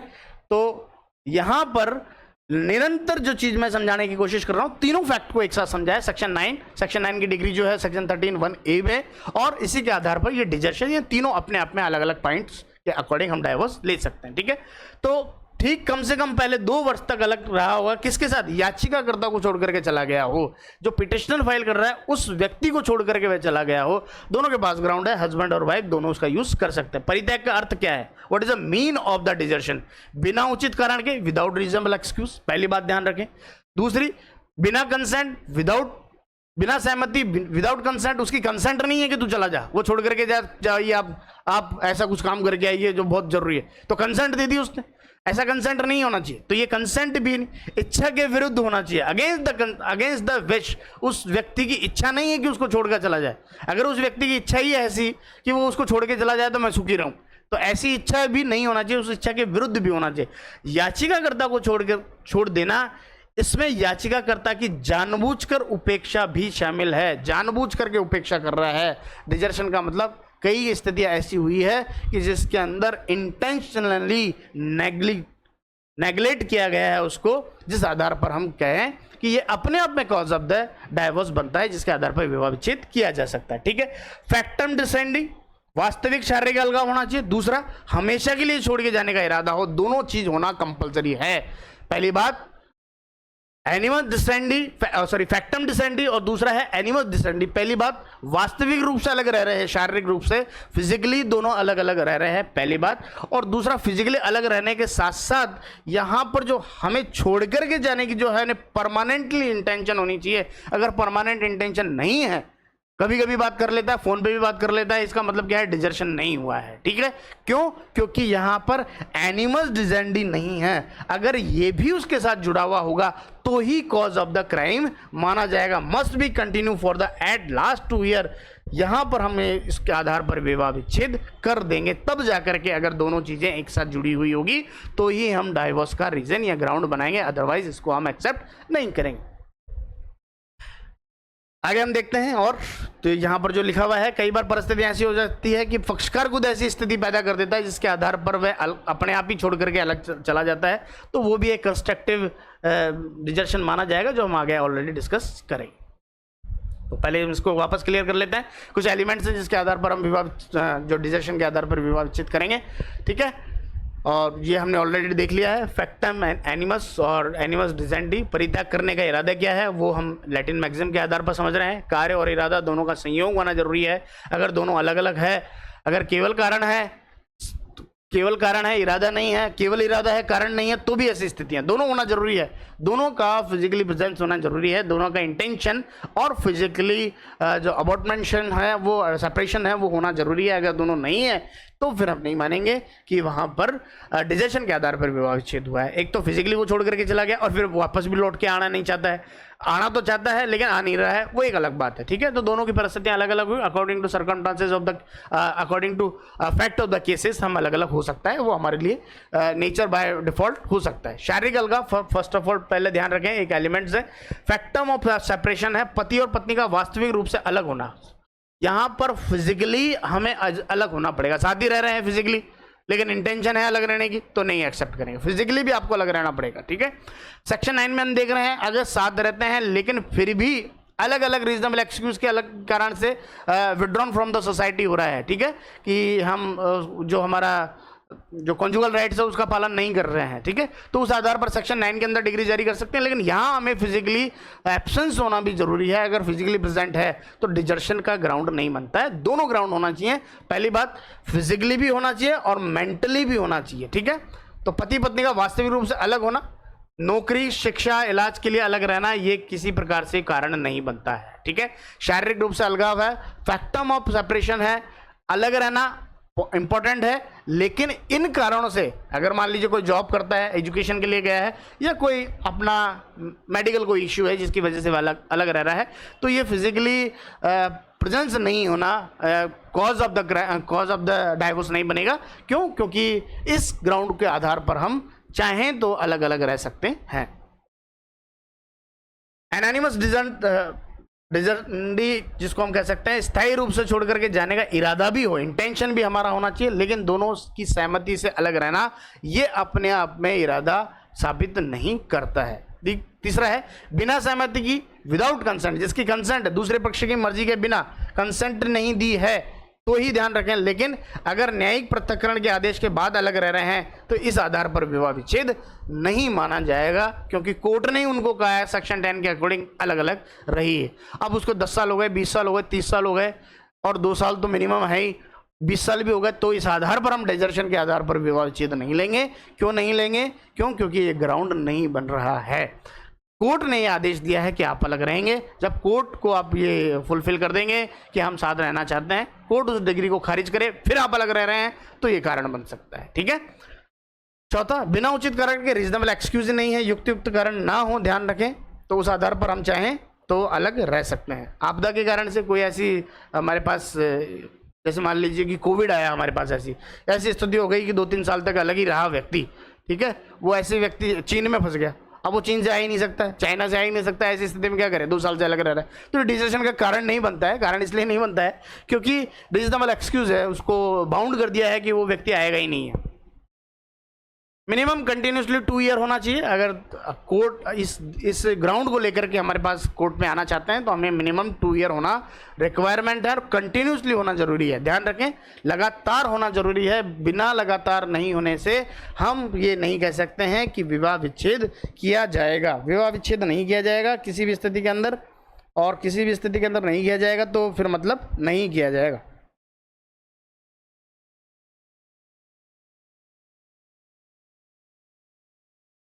ये केस आया विपिन चंद्र प्रभावती का। विपिन चंद्र प्रभावती के अंदर हमने देखा कि इसके अंदर क्या है, हस्बैंड वाइफ पहले अलग रहते थे, हस्बैंड कहीं और कमाने गया हुआ था और वाइफ ने पीछे से जो है वो अपने बॉयफ्रेंड के साथ अफेयर कर लिया। और अफेयर करने के बाद में जो हस्बैंड ने उससे पूछा कि ये कौन व्यक्ति है भाई, तो उसने कहा कि आपने मेरे को ऐसा पूछा क्यों, क्या मुझ पर विश्वास नहीं है क्या? और ऐसी स्थिति के अंदर वो उसको छोड़ करके चली गई। ठीक है। अब फैक्ट यही है, पति ने परित्याग के आधार पर तलाक की याचिका दायर की। पत्नी ने वैवाहिक घर छोड़ कर दिया था और वापस लौटने से इनकार कर दिया। ठीक है। सबसे पहले हमारे पास ग्राउंड आता है कि जैसे ही वो छोड़ करके गई, डिजर्शन शुरू हो गया। बिल्कुल वाजिब बात है, छोड़ करके चली गई। पूछना स्वाभाविक सी बात है कि भाई ये कौन है, इसके किसके कॉल आ रहे हैं, किसका लेटर आ रहा है, किसका क्या आ रहा है, ये रोज ही घर पे क्यों आता है? रीजन है, कारण, क्योंकि रीजनेबल एक्सक्यूज है, पूछने का एक कारण है। एक हस्बैंड अपनी वाइफ से पूछ सकता है, वाइफ अपने हस्बैंड से पूछ सकती है, रीजनेबल। लेकिन इस आधार पर कि मेरे को पूछ ही क्यों लिया, और पूछ लिया तो उसने घर छोड़ करके अपने जो है पियर चली गई, तो इस आधार पर हम मानेंगे कि यहाँ से डिजर्शन उस दिन से, जिस दिन से वो छोड़ करके गई है, स्टार्ट हो गया। ठीक है। लेकिन अब वाइफ ने ये कह दिया कि आई एम रेडी, आप आ जाइए लेने के लिए, तो वहां से मान करके चलेंगे कि वाइफ ने अपना डिजर्शन खत्म कर दिया। अब हस्बैंड उसको नहीं लेकर के जा रहा है, तो इसका मतलब हम मान करके चलेंगे यहां से हस्बैंड की तरफ से डिजर्शन शुरू हो गया है इस केस के अंदर। बट नेचुरल सी ये फैक्ट्स डिसाइड किए गए। वास्तविक अलगाव का तथ्य होना चाहिए, 4 तथ्य सबसे बड़ा इंपॉर्टेंट है। परित्याग का आशय होना चाहिए, दूसरे पक्ष की सहमति के बिना होना चाहिए, और उचित कारण के बिना होना चाहिए। ये 4 फैक्ट्स जो हैं, 4 जो डिसीजन हैं, वो इस केस के अंदर सबसे पहली बार हमें देखने को, सबसे इंपॉर्टेंट केस है जिसके आधार पर हमने 1957 में ये देखने को मिला है कि सबसे इंपॉर्टेंट और लैंडमार्क जजमेंट है विपिन चंद्र जयसिंह भाई शाह वर्सेस प्रभावती का केस है, जिसके आधार पर हमने कहा ये चारों कॉज के आधार पर हम कह सकते हैं कि विवाह विच्छेद किया जा सकता है। लक्ष्मण उत्तम चंद कृपलानी वर्सेस मीना का एक केस आया, बहुत इंपॉर्टेंट केस है, बहुत अच्छा केस भी है, जिसके आधार पर हम कह रहे हैं कि विवाह विच्छेद होना स्वाभाविक सी बात है। इसके अंदर जो व्यक्ति है वो एक डॉक्टर है, और डॉक्टर होने की वजह से उसकी शादी कर दी एक व्यक्ति के साथ। किसके साथ कर दी? मीना के साथ कर दी। मीना मैं आ गया हूँ, तो मीना लक्ष्मण के साथ शादी हो गई। लक्ष्मण जी कहते हैं डॉक्टर साहब थे, और जो मीना थी वो थोड़ी सी कम पढ़ी लिखी हुई थी, 10th पास ही थी। ठीक है। तो शादी कर दी, लेकिन जो उसके फादर हैं वो सिंगापुर रहते थे। ठीक है, सिंगापुर रहते थे, और सिंगापुर रहने की वजह से क्या है, वो वेल सेटल्ड, वेल एजुकेटेड तो नहीं थी, लेकिन अपने आप में स्टाइलिश थी। और स्टाइलिश होने की वजह से क्या है कि वेल जो मैनर्स थी उसके अंदर थे, लेकिन वो बैठा नहीं उसके साथ। वो जो व्यक्ति था वो ऑर्थोडॉक्स था। लक्ष्मण बेचारा गांव का व्यक्ति है, और गांव के व्यक्ति होने के दुख सुख पा करके, संघर्ष करके, स्ट्रगल करके डॉक्टर तो बन गया। और इस डॉक्टर बनने की वजह से मीना के फादर ने मीना की शादी लक्ष्मण से कर दी, लेकिन डॉक्टर बनने से काम नहीं चलेगा। जो परंपराएं हैं वो भी आपको मॉडर्न रखनी पड़ेगी अगर मीना से शादी करनी है तो। क्यों? क्योंकि वो सिंगापुर में जब पली बड़ी है तो डेफिनेटली बात है कि उसका जो आइडियोलॉजी है, उसकी जो क्षमताएं हैं, जो उसकी मॉडर्निटी है, वो अकॉर्डिंग टू नेचर होगा। डेफिनेटली बात है, जैसा का क्लाइमेट होगा वैसा ही आपका नेचर हो जाएगा। ठीक है, इस पर कहीं ना कहीं क्लाइमेट पर भी आपका इफेक्ट होगा, तो ये स्वाभाविक सी बात है। ठीक है, तो मीना भले ही कम पढ़ी लिखी हुई है लेकिन मॉडर्न थी, है ना। जो लक्ष्मण को साथ उसका बैलेंस नहीं बैठ पाया। अब बैलेंस नहीं बैठा तो ऐसी स्थिति में क्या किया जाए? बैलेंस नहीं बैठने से काम नहीं चलेगा।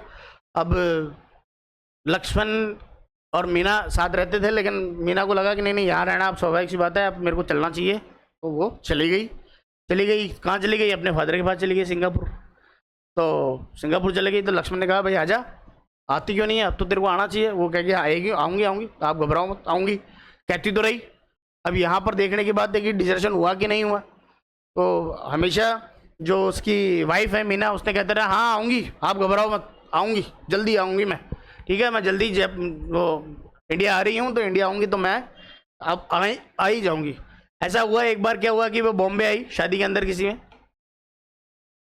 और लक्ष्मण जी को पता लग गया कि साहब मीना जी जो हैं वो बॉम्बे आई हुई है किसी शादी के अंदर अपने रिलेटिव की।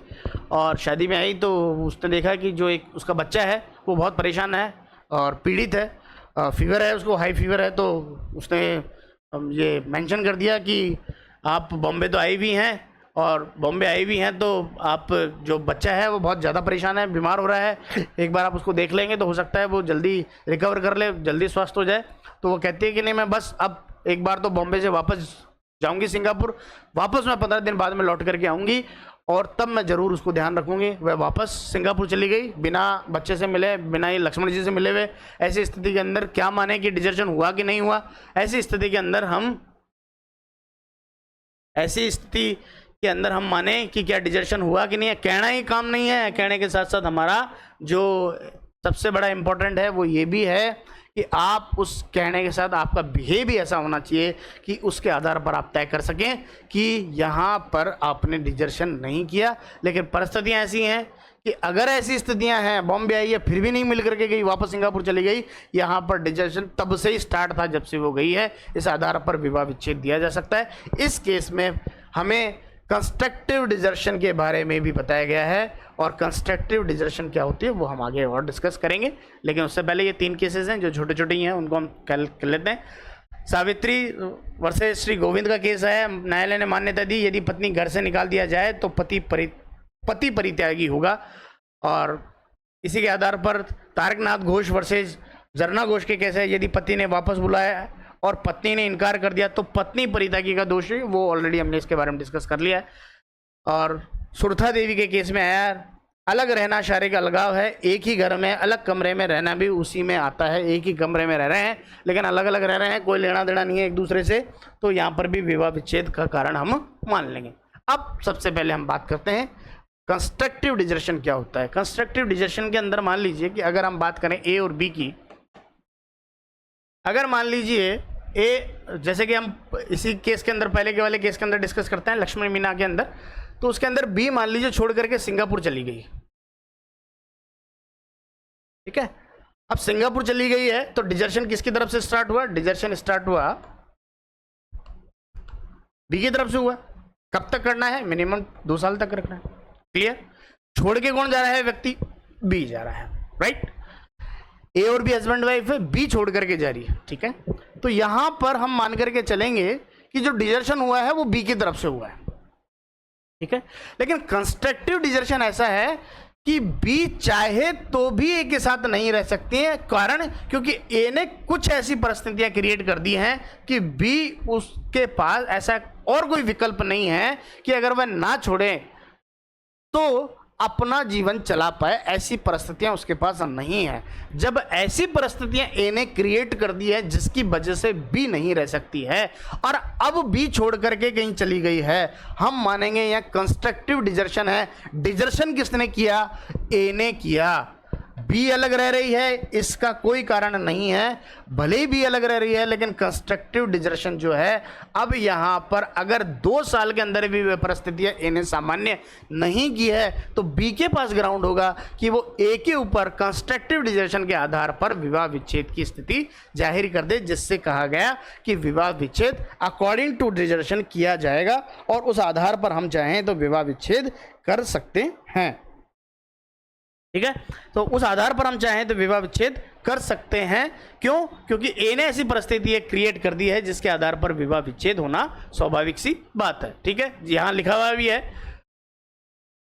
यह एक अत्यंत महत्वपूर्ण अवधारणा है। क्या है? जब एक पक्ष आचरण इतना असहनीय हो गया है, परिस्थितियां ए ने ऐसी क्रिएट कर दी है कि दूसरा पक्ष घर छोड़ने पर मजबूर हो गया, बी अब ये बी की मजबूरी हो गई कि वह घर नहीं छोड़ेगी तो उसके लिए स्थितियां खराब हो गई, तो घर छोड़ने वाला नहीं बल्कि रहने वाला पक्ष परित्यागी या डिजर्शन के आधार पर उस व्यक्ति को जो घर छोड़ करके जा रहा है, यहां पर विवाह विच्छेद की डिग्री जारी उसके अगेंस्ट की जा सकती है। देवानंद तम्मोली वर्सेस काकुमानी कताकी 2022 का एक केस है। इससे पहले एक केस और आया था, ज्योतिष वर्सेस मीरा। ठीक है, कहां लिखूं? यहां लिख दूं, ज्योतिष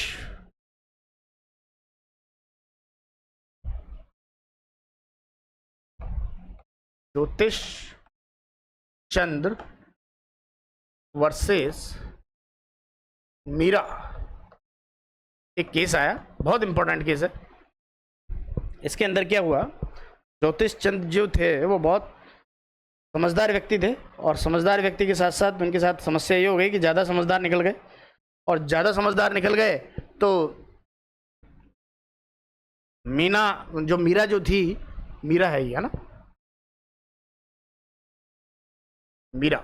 ठीक है, तो मीरा जो है वो थोड़ी कम पढ़ी हुई लिखी हुई थी, और जो ज्योतिष थे, नाम से ही एस्ट्रोलॉजिस्ट है, तो डेफिनेटली बात है ज़्यादा पढ़े हुए। ज़्यादा पढ़ा होने का मतलब क्या है, वो मीरा को बार बार प्रेशराइज करते थे कि वो कम पढ़ी हुई है, वो अनपढ़ है, वो गंवार है, या ऐसी गाली गलौज करके उसको परेशान किया जा रहा था। मीरा ने सोचा कि वह हायर एजुकेशन करें, डेफिनेटली उसने क्या किया, एमए कर लिया। ठीक है, एमए कर लिया, ये भी कम पड़ गया, फिर भी ज्योतिष चंद्र जी माने नहीं, एमए भले ही कर लिया होगा लेकिन तू गंवारी है। अब ऐसी स्थिति में फिर वापस समस्या हो गई। अब उसने क्या किया, पीएचडी और कर ली, और कहाँ से कर ली, अब की बार इंग्लैंड से कर ली। ठीक है, पीएचडी, डॉक्टरेट इन फिलॉसफी कर ली उसने। ठीक है, पीएचडी कर ली, कहाँ से कर ली, इंग्लैंड से कर ली। अब तो कोई समस्या नहीं होनी चाहिए, समस्या नहीं होनी चाहिए। ज्योतिष चंद्र ने फिर भी नहीं माना, नहीं इंग्लैंड से कर ली होगी लेकिन है तू गंवारी। अब ऐसी स्थिति के अंदर मीरा ने क्या किया, अब सारे प्रयास कर लिए ना, पढ़ने लिखने वाले तो क्या पहले कम पढ़ी हुई थी तो ठीक है, बात समझने वाली बात है, सुन भी रही थी, एमए कर ली इंग्लिश लिटरेचर से, फिर भी नहीं मान रहे हैं ज्योतिष जी कि नहीं तू तो गंवा रही है। उसने क्या किया, पीएचडी कर ली, पीएचडी भी कहाँ से कर ली, इंग्लैंड से कर ली, फिर भी नहीं मान रही। मीरा ने क्या है, अपने घर वालों को बुला लिया, इसको बुलाया, फादर को बुलाया और अपनी सिस्टर को बुलाया कि आप आकर के ये आपके जो कंवर साहब हैं, ज्योतिष चंद्र जी हैं, उनको समझाओ और थोड़ा समझाओ इस आधार पर कि अब क्यों मेरे को इस तरीके से टॉर्चर किया जा रहा है, ये गलत है मामला, ऐसा चलेगा नहीं और चलेगा नहीं तो गलत है ये मामला। और ज्योतिष चंद्र जी को आ गया गुस्सा, जैसे ससुर साहब को देखा और जैसे साली साहिबा को देखा, दोनों को पीट दिया। ठीक है, एक्स और वाई दोनों को पीट दिया, दोनों को इस तरीके से पीटा कि तुम आ कैसे गए, मेरे घर का मैटर तुम कैसे आ गए। अब इतना पीटने की वजह से क्या है, मीरा परेशान हो गई और मीरा ने घर छोड़ दिया। स्वाभाविक सी बात है, उसके सामने अगर एक्स और वाई जो उसके फादर हैं, एक उसकी बहन है, उसको पीटा गया है बिना किसी कारण की कि आप आए ही क्यों, आपको तो आना ही नहीं चाहिए था। दूसरी बात, पढ़ी लिखी उसके अंदर कोई समस्या नहीं है, कारण ज्योतिष जी बता नहीं रहे हैं, बाकी समस्या सारी है। और इस कारण से मीरा घर छोड़ करके चली गई। मीरा जब घर छोड़ करके चली गई तो ऐसी स्थितियों के अंदर क्या है, डिजर्शन किसकी तरफ से स्टार्ट हुआ, अकॉर्डिंग टू डिजर्शन बात करें, अकॉर्डिंग टू डिजर्शन मीरा की तरफ से हुआ। ठीक है, लेकिन डिजर्शन का कारण किसने क्रिएट किया, ज्योतिष चंद्र जी ने किया। इसलिए हमने कहा कि एक कंस्ट्रक्टिव डिजर्शन है, सीडी है, और इस कारण से रचनात्मक परित्याग है कि कारण ज्योतिष चंद्र जी ने ऐसा बना दिया कि मीरा चाह करके भी ज्योतिष चंद्र जी के साथ नहीं रह सकती है। मामला आया AIR 1970 का, कैलकाटा हाईकोर्ट का ये डिसीजन हुआ, और उसके आधार पर हमने कहा कि यहाँ पर डिजर्शन किसकी तरफ से हुआ, ज्योतिष चंद्र की तरफ से हुआ, ना कि मीरा की तरफ से ये पहला मामला या बहुत इंपॉर्टेंट मामला है, जिसको हम लैंडमार्क जजमेंट कह सकते हैं। मामले तो पहले भी आए होंगे, लेकिन हम कह सकते हैं कि सबसे इंपॉर्टेंट मामला जो है वो ज्योतिष चंद मीरा के अंदर देखने को हमको मिला है। उसके बाद में 2022 का केस हम देख ही रहे हैं। 2022 के अंदर क्या हुआ? 2022 के अंदर ये हुआ कि सुप्रीम कोर्ट ने डिसाइड किया 2022 के अंदर, और क्या किया, पति को पति की शारीरिक हिंसा के कारण घर छोड़ना पड़ा। पति ने उल्टा पत्नी के ऊपर ही आरोप लगाया। क्या आरोप लगाया? जब मजबूर होकर के घर छोड़े तो परित्यागी कौन है, ये इसमें डिसाइड किया गया है। कारण फैक्ट तो है, पत्नी को पति की शारीरिक हिंसा के कारण घर छोड़ना पड़ा। इतना मारा कि घर छोड़ने में रोज रहेगी तो रोज पीटेगी, रोज पीटेगा वो उसको। अब जब रोज पीटेगा तो हमारे पास परिस्थितियाँ ऐसी हो गई कि अब घर नहीं छोड़ेगा तो समस्या हो गई। तो सबसे पहले ये मामला है इसके अंदर कि ये जिस व्यक्ति ने घर छोड़ा है वह परित्यागी है, या उस व्यक्ति की वजह से छोड़ करके गए या वह परित्यागी है ना। डिजेशन ऑर्डर कौन है, किस व्यक्ति ने ऐसा किया है, ठीक है। सिद्धांत दिया गया है ऐसा यानी परिस्थितियां उत्पन्न करने वाला पक्ष ही परित्यागी माना जाएगा। हमने एक प्रिंसिपल बता दिया है कि जिसने सरकमस्टांसेस ऐसी स्थिति या ऐसी परिस्थितियां क्रिएट कर दी जिसके आधार पर हम कह सकते हैं कि विवाह विच्छेद हो जाना स्वाभाविक सी बात है और विवाह विच्छेद कर देना चाहिए। क्यों? क्योंकि डिजर्शन किसकी तरफ से हुआ है? उस हस्बैंड की तरफ से कि पत्नी अब मजबूर होकर के घर छोड़ना चाह रही है। निर्णय हुआ पत्नी के पक्ष में तलाक हुआ, पति रचनात्मक परित्यागी का दोषी है। नेक्स्ट प्रोविजन, धर्म परिवर्तन कन्वर्जन टू अनदर रिलीजन, धारा 13 एक उपधारा 1 है और उसकी भी उपधारा 2 के अंतर्गत, जो कि मूल अधिनियम के अंदर ही 1955 के अंदर ही हमने इसको ज्वाइन करवाया था। कहा था कि इस आधार पर विवाह विच्छेद कर दिया जाना चाहिए। धर्म परिवर्तन के आधार पर किसी अन्य धर्म के अंदर ही cause to be a Hindu by conversion to another religion, किसी अन्य धर्म के अंदर वह चला गया है तो दोनों के पास ये ग्राउंड होगा। एक्स्ट्रा कोई एक्सप्लेनेशन देने की जरूरत ही नहीं है। धर्म परिवर्तन मतलब धर्म परिवर्तन, और धर्म परिवर्तन के आधार पर विवाह विच्छेद कर देना चाहिए बिना सोचे समझे कि भैया मैं किसी भी इस्लाम प्रवर्तक के, इस्लाम समर्थक के नहीं समर्थक होना हो सकता है, लेकिन कन्वर्जन ही अगर कर लिया है तो फिर मैं उस धर्म के अनुयायी नहीं बनूंगी और उस धर्म के साथ साथ मैं एडजस्ट नहीं कर सकती। इसी प्रकार अगर किसी ने ईसाई धर्म ग्रहण कर लिया है तो मैं उसके साथ नहीं रह सकता या नहीं रह सकती, उसे इसी आधार पर विवाह विच्छेद कर देना चाहिए। ठीक है, आगे हम इसको और डेप्थ में पढ़ेंगे जब हम अल्टरनेटिव रिलीफ में पढ़ेंगे कि कोर्ट जुडिशियल सेपरेशन की जगह डाइवोर्स की जगह जुडिशियल सेपरेशन देता है, लेकिन इस ग्राउंड की वजह से, संन्यास ग्रहण की वजह से या रिजम्पशन ऑफ डेथ जो कॉज नंबर 7 है हमारा according to number of the 9 है, लेकिन कॉज देखा जाए, नंबर देखा जाए अकॉर्डिंग टू जो मूल अधिनियम है वो 7वां जो कॉज हमारा बनता है जिसके आधार पर विवाह विच्छेद होता है। तो इन 3 कारण के आधार पर हम जुडिशियल सेपरेशन नहीं देकर के डाइवोर्स ही देते हैं, लेकिन बाकी सभी के मामले के अंदर हो सकता है कोर्ट चाहे तो उनका डाइवोर्स नहीं देकर के जुडिशियल सेपरेशन भी दे सकता है। तो इस आधार पर विवाह विच्छेद होना चाहिए, एब्सोल्यूट ग्राउंड है ये अपने आप में। ठीक है, इसके अलावा और कोई ग्राउंड ही नहीं है। आपको केवल सिर्फ इतना ही बताना है, अन्य धर्म में चला गया इसका मतलब डाइवोर्स दे दिया जाना चाहिए। मेंटल डिसऑर्डर के आधार पर भी विवाह विच्छेद होना चाहिए। ऑलरेडी हमने बहुत सी बार इसको पढ़ लिया है, क्योंकि जब हमने मेंटल डिसऑर्डर सेक्शन 5 जब पढ़ा था तो इसको बहुत अच्छे से पढ़ लिया है। और एक बार देख लेते हैं, ठीक है। लाइलाज रूप से पहली बात ध्यान रखें, इलाज नहीं होना चाहिए। अगर इलाज हो रहा है तो फिर करा ही लेना चाहिए, लेकिन लाइलाज है, असंतुलित मस्तिष्क का हो, लगातार रुक करके दौरे आ रहे हों, पीड़ित हो, उचित रूप से अपेक्षा की गई हो, इस आधार पर हम चाहें तो इसका विवाह विच्छेद कर सकते हैं। 1976 के अंदर उसको अंदर हमने और अमेंड किए हैं, कुछ वर्ड्स ऐसे हैं जिसके आधार पर हम कह सकते हैं कि ये व्यक्ति भी इस कैटेगरी के अंदर आ सकते हैं। ठीक है, जैसे इडियट है, जन्म से ही कोई बौद्धिक रूप से सक्षम है, जन्म से ही पागल है, इडियट है, ठीक है, समझने की स्थिति में नहीं है। लूनाटिक्स हैं जिसके अंदर कभी कभी विवेक कभी कभी होता है, कभी कभी नहीं होता है, रह करके आता है, कभी ठीक है कभी नहीं है, कभी ठीक है कभी नहीं है, ठीक है, कब आ जाएगा पता नहीं है। ड्रंक है, वो भी पागल की श्रेणी में आ सकता है। नशे में विवेक खोने वाला व्यक्ति है तो वो भी इस कैटेगरी में माना जाना चाहिए। Who has not overcome by the grief, दुख से विवेकहीन हो जाता है। ऐसा कोई दुख हो गया, उभर ही नहीं रहा है, मान लीजिए उसके सामने ऐसी कोई परिस्थिति होगी जिसके कारण से वह उससे उभर ही नहीं पा रहा है, गर्लफ्रेंड छोड़ करके चली गई, पागल जैसी स्थिति में है, तो वो मेंटल डिसऑर्डर है। ठीक है, वाइफ छोड़ करके चली गई, मेंटल डिसऑर्डर है। मान लीजिए उसकी मदर एक्सपायर हो गई, फादर एक्सपायर हो गई, या कोई ऐसी बहुत अलगाव स्थिति के अंदर है जिसके कारण से वो छोड़ करके चला गया, उभर ही नहीं पा रहा है, तो दुख की वजह से वो इतना परेशान हो गया है कि वो अब किसी भी स्थिति के अंदर उस कॉन्शियस में नहीं आ सकता, जो एक साधारण व्यक्ति को आ जाना चाहिए, लेकिन नहीं आ पा रहा है। ठीक है। हिंदू मैरिज एक्ट के साथ साथ हमको मेंटल हेल्थ एक्ट 1987 के अंदर भी सेक्शन 2Q के अंदर हमें डिसाइड कर रखा है कि कुछ कुछ वर्ड्स ऐसे हैं जिसके आधार पर हम कह सकते हैं कि मेंटल डिसऑर्डर कि ये भी एक कॉज बन सकते हैं, जिनके आधार पर हम कह सकते हैं कि इन ग्राउंड्स की वजह से या इन बीमारियों की वजह से भी हम एक विवाह विच्छेद का कारण मेंटल डिसऑर्डर की वजह से बना सकते हैं। मानसिक कोई बीमारी है जैसे कि सिजोफ्रेनिया, हमने ऑलरेडी डिस्कस किया है केस के अंदर। कौन से केस के अंदर? अलका वर्सेस अविनाश के केस के अंदर हमने ये डिसाइड किया है, ये डिस्कस किया है कि ऐसी कोई बीमारी है तो हम इसको जो मेंटल डिसऑर्डर का कॉज बना सकते हैं। बौद्धिक अक्षमता है, इनकम्प्लीट डेवलपमेंट हुआ है, जन्म से ही पागल है, ऐसी कोई स्थिति है जो साधारणतः एक व्यक्ति नहीं कर सकता है, तो उसकी जो कॉन्शियस लेवल है, उसका जो इंटेलेक्चुअल लेवल है वो बहुत लो लेवल का है, तो उस व्यक्ति को भी हम मेंटल डिसऑर्डर कह सकते हैं। ठीक है। साइकोपैथिक डिसऑर्डर है, मान लीजिए मनोरोगी विकृति है, असामान्य रूप से आक्रामक है, कब क्या कर दे कोई भरोसा नहीं है, घोर गैर जिम्मेदार आचरण है उसका, तो एग्रेसिव हो जाता है कभी कभी, और सीरियसली ऐसी स्थिति के अंदर है कि कब वो कौन सा वार कर दे हमें कोई पता नहीं है, तो ऐसे व्यक्ति से दूरी रहना चाहिए। चिकित्सा से ठीक ना हो सके, सबसे बड़ी बात है कि उसे अकॉर्डिंग टू मेडिकल जो प्रोविजंस है उसके आधार पर अगर हम चाहें तो उसको सही कर लें।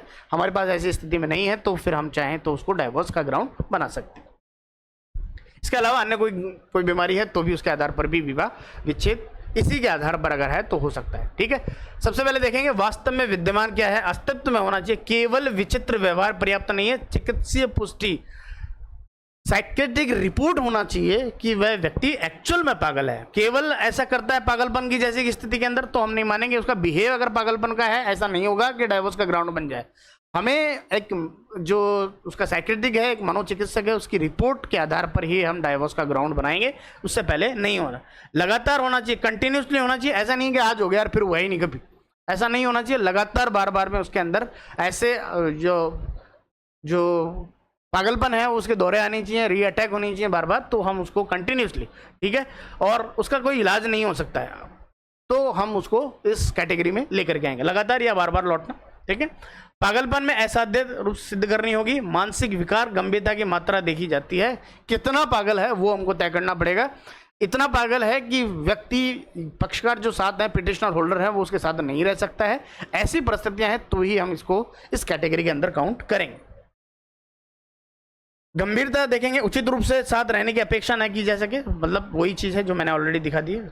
मेडिकल रिपोर्ट एविडेंस होना चाहिए, उसके बिना हम मेंटल डिसऑर्डर के ग्राउंड के आधार पर डाइवोर्स नहीं देंगे, ये हमने ऑलरेडी डिसाइड कर लिया। ठीक है। मानसिक विकार के प्रकार और मानसिक क्रूरता में अंतर, ये सबसे बड़ा इंपॉर्टेंट पॉइंट है, ध्यान रखें आप। एक ग्राउंड आपको क्रूरटी के आधार पर तय किया रहा है, एक व्यक्ति स्वयं ही पागल है उस आधार पर दिया जाता है। मेंटली क्रूरटी और मेंटली डिसऑर्डर दोनों को अलग अलग तरीके से हमने डिफाइन किया है, वो समझना सबसे बड़ा इंपॉर्टेंट कारण है। प्रकार सबसे पहले देख सकते हैं, असाध्य पागलपन है, गंभीर और असाध्य मानसिक असाध्य मानसिक अस्वस्थता, व्यक्ति सामान्य जीवन जीने में असमर्थ हो जाता है, असाध्य पागल है। ठीक है। मानसिक विकार, मेंटल डिसऑर्डर, मानसिक रूप से स्वास्थ्य अधिनियम 1897 अनुसार, ये हमने ऑलरेडी पढ़ लिया है। चलिए सीधे आते हैं, मेंटल डिसऑर्डर कौन है? रोग का अस्तित्व है, एग्जिस्टेंस और डिसीज है, उसके अंदर वैसा रोग है, मतलब मेंटल डिसऑर्डर है। अब यहां सिर्फ वो कारण है, आचरण बनाता है ऐसा, ठीक है, पागल नहीं है, लेकिन उसका जो प्रक्रिया है, हमने कहा कि पागल तो नहीं है लेकिन वो ऐसा बिहेव करता है, तो बिहेव के आधार पर मेंटली क्रूरटी के आधार पर उसको डाइवोर्स मिल सकता है, लेकिन मेंटल डिसऑर्डर के आधार पर हम नहीं कहेंगे, उसको रोग होना चाहिए। अगर उसके अंदर ऐसी कोई भी प्रॉब्लम है तो हम कहेंगे कि मेंटल डिसऑर्डर है, लेकिन वो अगर जनरली बिहेव ऐसा करता है तो कंडक्ट उसका ऐसा है, बिहेव ऐसा है, नेचर ऐसा, उसके व्यवहार ऐसा है जिसके आधार पर हम उसको मेंटल डिसऑर्डर नहीं करेंगे, लेकिन मेंटली क्रूरटी के आधार पर उसका विवाह विच्छेद कर सकते हैं according to section number 13 clause number 1 and upper sub clause 1A के आधार पर। लेकिन अगर उसके अंदर रोग ही ऐसा है तो section number 13 clause number 1 and upper sub close number 3 के आधार पर हम उसको विवाह विच्छेद कर सकते हैं। यहां पर इंटेंशन होना आवश्यक नहीं है। मेंटल डिसऑर्डर के अंदर पागल तो पागल, इंटेंशन कहां बताएगा, जब पागल ही हो गया तो फिर इंटेंशन नहीं होगा। यहां पर हमें सामान्यतः जनरल रिक्वायरमेंट होगी कि उसका इंटेंशन क्या है। इंटेंशन हमने देखा, अगर उसका इंटेंशन ही नहीं है, जानबूझकर नहीं कर रहा है, तो हम कैसे मानेंगे कि व्यक्ति दोषी है। थर्ड, एविडेंसली प्रूफ करना पड़ेगा मेंटल डिसऑर्डर को, हमको मेडिकल रिपोर्ट देनी पड़ेगी। यहाँ व्यवहार का ही प्रमाण सफिशिएंट है, व्यवहार ऐसा करता है, अगर इसको हमने प्रमाणित कर दिया तो हम मेंटली क्रूरटी मान सकते हैं। वहां पर हमें मेडिकल रिपोर्ट देनी पड़ेगी कि मेंटल डिसऑर्डर हो गया है। दोष, फॉल्ट क्या होगा, कोई दोषी नहीं है, दोषी है ही नहीं कोई व्यक्ति, पागल हो गया तो हो ही गया। और यहाँ उसका दोषपूर्ण आचरण ही अपने आप में फॉल्ट है, जिसके आधार पर हम कह रहे हैं कि विवाह विच्छेद कर देना चाहिए। उचित रूप से सामान्य साथ रहने की अपेक्षा नहीं, प्रशिक्षण इस आधार पर करेंगे, जैसे कि रोग की प्रकृति किस प्रकार की मानसिक विकृति है, उसके अंदर रोग की गंभीरता कितनी है वो तय करेंगे। याचिकाकर्ता के ऊपर शारीरिक और मानसिक रूप से उसके ऊपर कितना हानिकारक है वो चेक करना पड़ेगा। उपचार की संभावना क्या, भविष्य में उसका उपचार संभव है, उसका मेडिकल जो है वो ट्रीट किया जा सकता है, ट्रीटमेंट हो सकता है, पॉसिबिलिटीज है या नहीं है, उसके आधार पर भी तय करेंगे। दैनिक जीवन पर उसका क्या प्रभाव पड़ेगा, अगर सामान्य दैनिक जीवन है, कोई फर्क नहीं पड़ रहा है तो चल रहा है, और सामान्य जीवन पर प्रभाव पड़ रहा है तो हम उसका विवाह विच्छेद कर देना चाहिए। कुछ केसेस हैं, राम नारायण गुप्ता का केस है, ऑलरेडी हमने इसके बारे में डिस्कस कर लिया है। विनीता सक्सेना, पंकज पंडित के केस के अंदर कहा है कि ऐसे विवाह को जारी रखना दोनों पक्षों के लिए हानिकारक है, कौन किसका सिर फोड़ दे पता ही नहीं है, कभी भी मान लीजिए ऐसी स्थिति हो जाए तो विवाह विच्छेद होना स्वाभाविक सी बात है। कुछ केसेस हैं जैसे अलका शर्मा, अविनाश चंद्र का केस हमने पढ़ लिया, ऑलरेडी हमने डिस्कस कर लिया है, तलाक की डिग्री जारी कर दी है।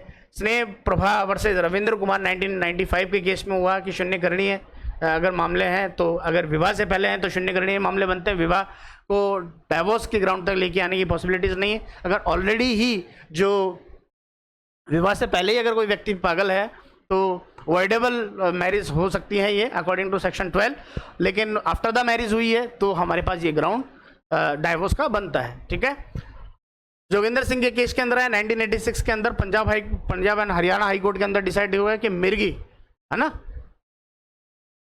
एपिलेप्सी जो हुआ है मिर्गी के कारण से, अब हम मेंटल डिसऑर्डर का ग्राउंड नहीं मानते हैं, जिस आधार पर विवाह विच्छेद नहीं हो सकता है। त्रिलोकनाथ के केस के अंदर रोग का परिणाम क्या हुआ, जानबूझकर किया गया आचरण होगा, वो हम तय करेंगे, जिसके आधार पर विवाह विच्छेद का ग्राउंड बनाएंगे। आर लक्ष्मी नारायण का केस हुआ है 2001 के अंदर, जिसमें वैवाहिक जीवन के ऊपर क्या प्रभाव पड़ेगा और समय की परिस्थितियां ऐसी क्या है जिसके आधार पर हम तय करेंगे कि विवाह विच्छेद कर देना चाहिए या नहीं कर देना चाहिए। यह केस किसमें, आर लक्ष्मी नारायण वर्सेज सांथी 2001 के अंदर सुप्रीम कोर्ट से डिसाइडेड केस हुआ। कोलम प्रभा पद्मालता वर्सेज कोलम सी शेखर 2006 के केस में आया, उन्मादी अवसाद हुआ, बिपोलर डिसऑर्डर हो गया। इस आधार पर हम कह सकते हैं कि विवाह विच्छेद ग्रांट कर देना चाहिए। ठीक है, मानसिक विकार होने का शून्यकरण कब मनाता है ये हमने ऑलरेडी डिस्कस कर दिया, कब लागू होता है, विवाह से पहले होगा, ये विवाह के बाद होगा। शून्यकरणी होगा, विवाह ही हम शून्यकरणी कर लेंगे, यहाँ तलाक का कारण बनता है। 1 वर्ष के भीतर हमारे पास ये ग्राउंड होता है, लेकिन इसका कोई समय सीमा नहीं है, पागल कभी भी हो सकता है, और पागल होगा जब भी हमारे पास डाइवोर्स का ग्राउंड बन जाएगा। धोखे का इरादा क्या है, धोखे का परिणाम है, यहाँ पर फ्रॉड क्या है, हमने डिस्कस किया था ना, फ्रॉड है, अगर फ्रॉड अगर ऑलरेडी है, धोखा दिया गया है, कपट किया गया है तो अपने आप में ये ग्राउंड बन सकता है। ठीक है, यहाँ पर हमारा जो इंटेंशन है वो कोई ग्राउंड हमारा नॉर्म्स नहीं रखता है। ठीक है, ये ऑलरेडी हमने डिस्कस पहले कर लिया। ठीक है, अब आते हैं the next provision, leprosy. Already हमने अगर बात करें, लेप्रोसी एक कारण है, लेकिन 2019 के अंदर हमने इस प्रोविजन को हटा दिया है। अब हमारे पास ऐसा कोई ग्राउंड नहीं बनता है जिसके आधार पर कुष्ठ रोग, लेप्रोसी के आधार पर विवाह विच्छेद ले लें। 2019 के बाद में हमने इसको ओमिटेड कर दिया है। ठीक है, कभी हम और डिस्कस करेंगे। ओमिटेड का मतलब लोपित कर दिया है, दोबारा लगेगा हमको कुष्ठ रोग के आधार पर डाइवोर्स देना चाहिए, वापस इसको यहीं से अरेस्ट कर देंगे। अगर रिपील कर दिया होगा, निरसन कर दिया होता तो हमारे पास ये ग्राउंड नहीं होता। अगर हमको फिर लगता है कि कुष्ठ रोग के आधार पर भी डाइवोर्स देना चाहिए, वापस हमको वहीं से अराइज नहीं कर सकते हैं, नया सेक्शन बनाना पड़ेगा। क्यों? क्योंकि एक बार निरसन का मतलब परमानेंट डिलीट, लेकिन ओमिटेड का मतलब क्या होता है, एक्लिप्स हुआ है, कुछ समय के लिए छुपा है, जब हमको रिक्वायरमेंट होगी वापस से हम उसको अराइज कर लें। ठीक है, तो next ground section 13 clause number 1 और 5 के अंदर हमने ये देखा है कि इस आधार पर अगर कोई ऐसा वेनरल डिसीज है, संचारी रोग है, जिससे किसी दूसरे व्यक्ति के ऊपर भी वह रोग की संभावना हो सकती है, उसका संक्रमण होना जरूरी नहीं है, याचिकाकर्ता का संचारित होना आवश्यक नहीं है, केवल अगर उसको लगता है इस आधार पर कि ये रोग उसमें आ सकता है और रोग की गंभीरता इस तरीके की है, तो उस पर विवाह विच्छेद का कारण हमें मिलता है। Next provision, renounce from the world संसार का ही त्याग कर दिया है। Section number 13 clause number 1 and approach of clause 6 के आधार पर कि अगर किसी व्यक्ति ने संन्यास ग्रहण कर लिया है, मतलब संसार को छोड़ दिया है। संसार का छोड़ने का मतलब यह है कि पूर्णतः जेन्युइन रूप से उसको हमने छोड़ा है।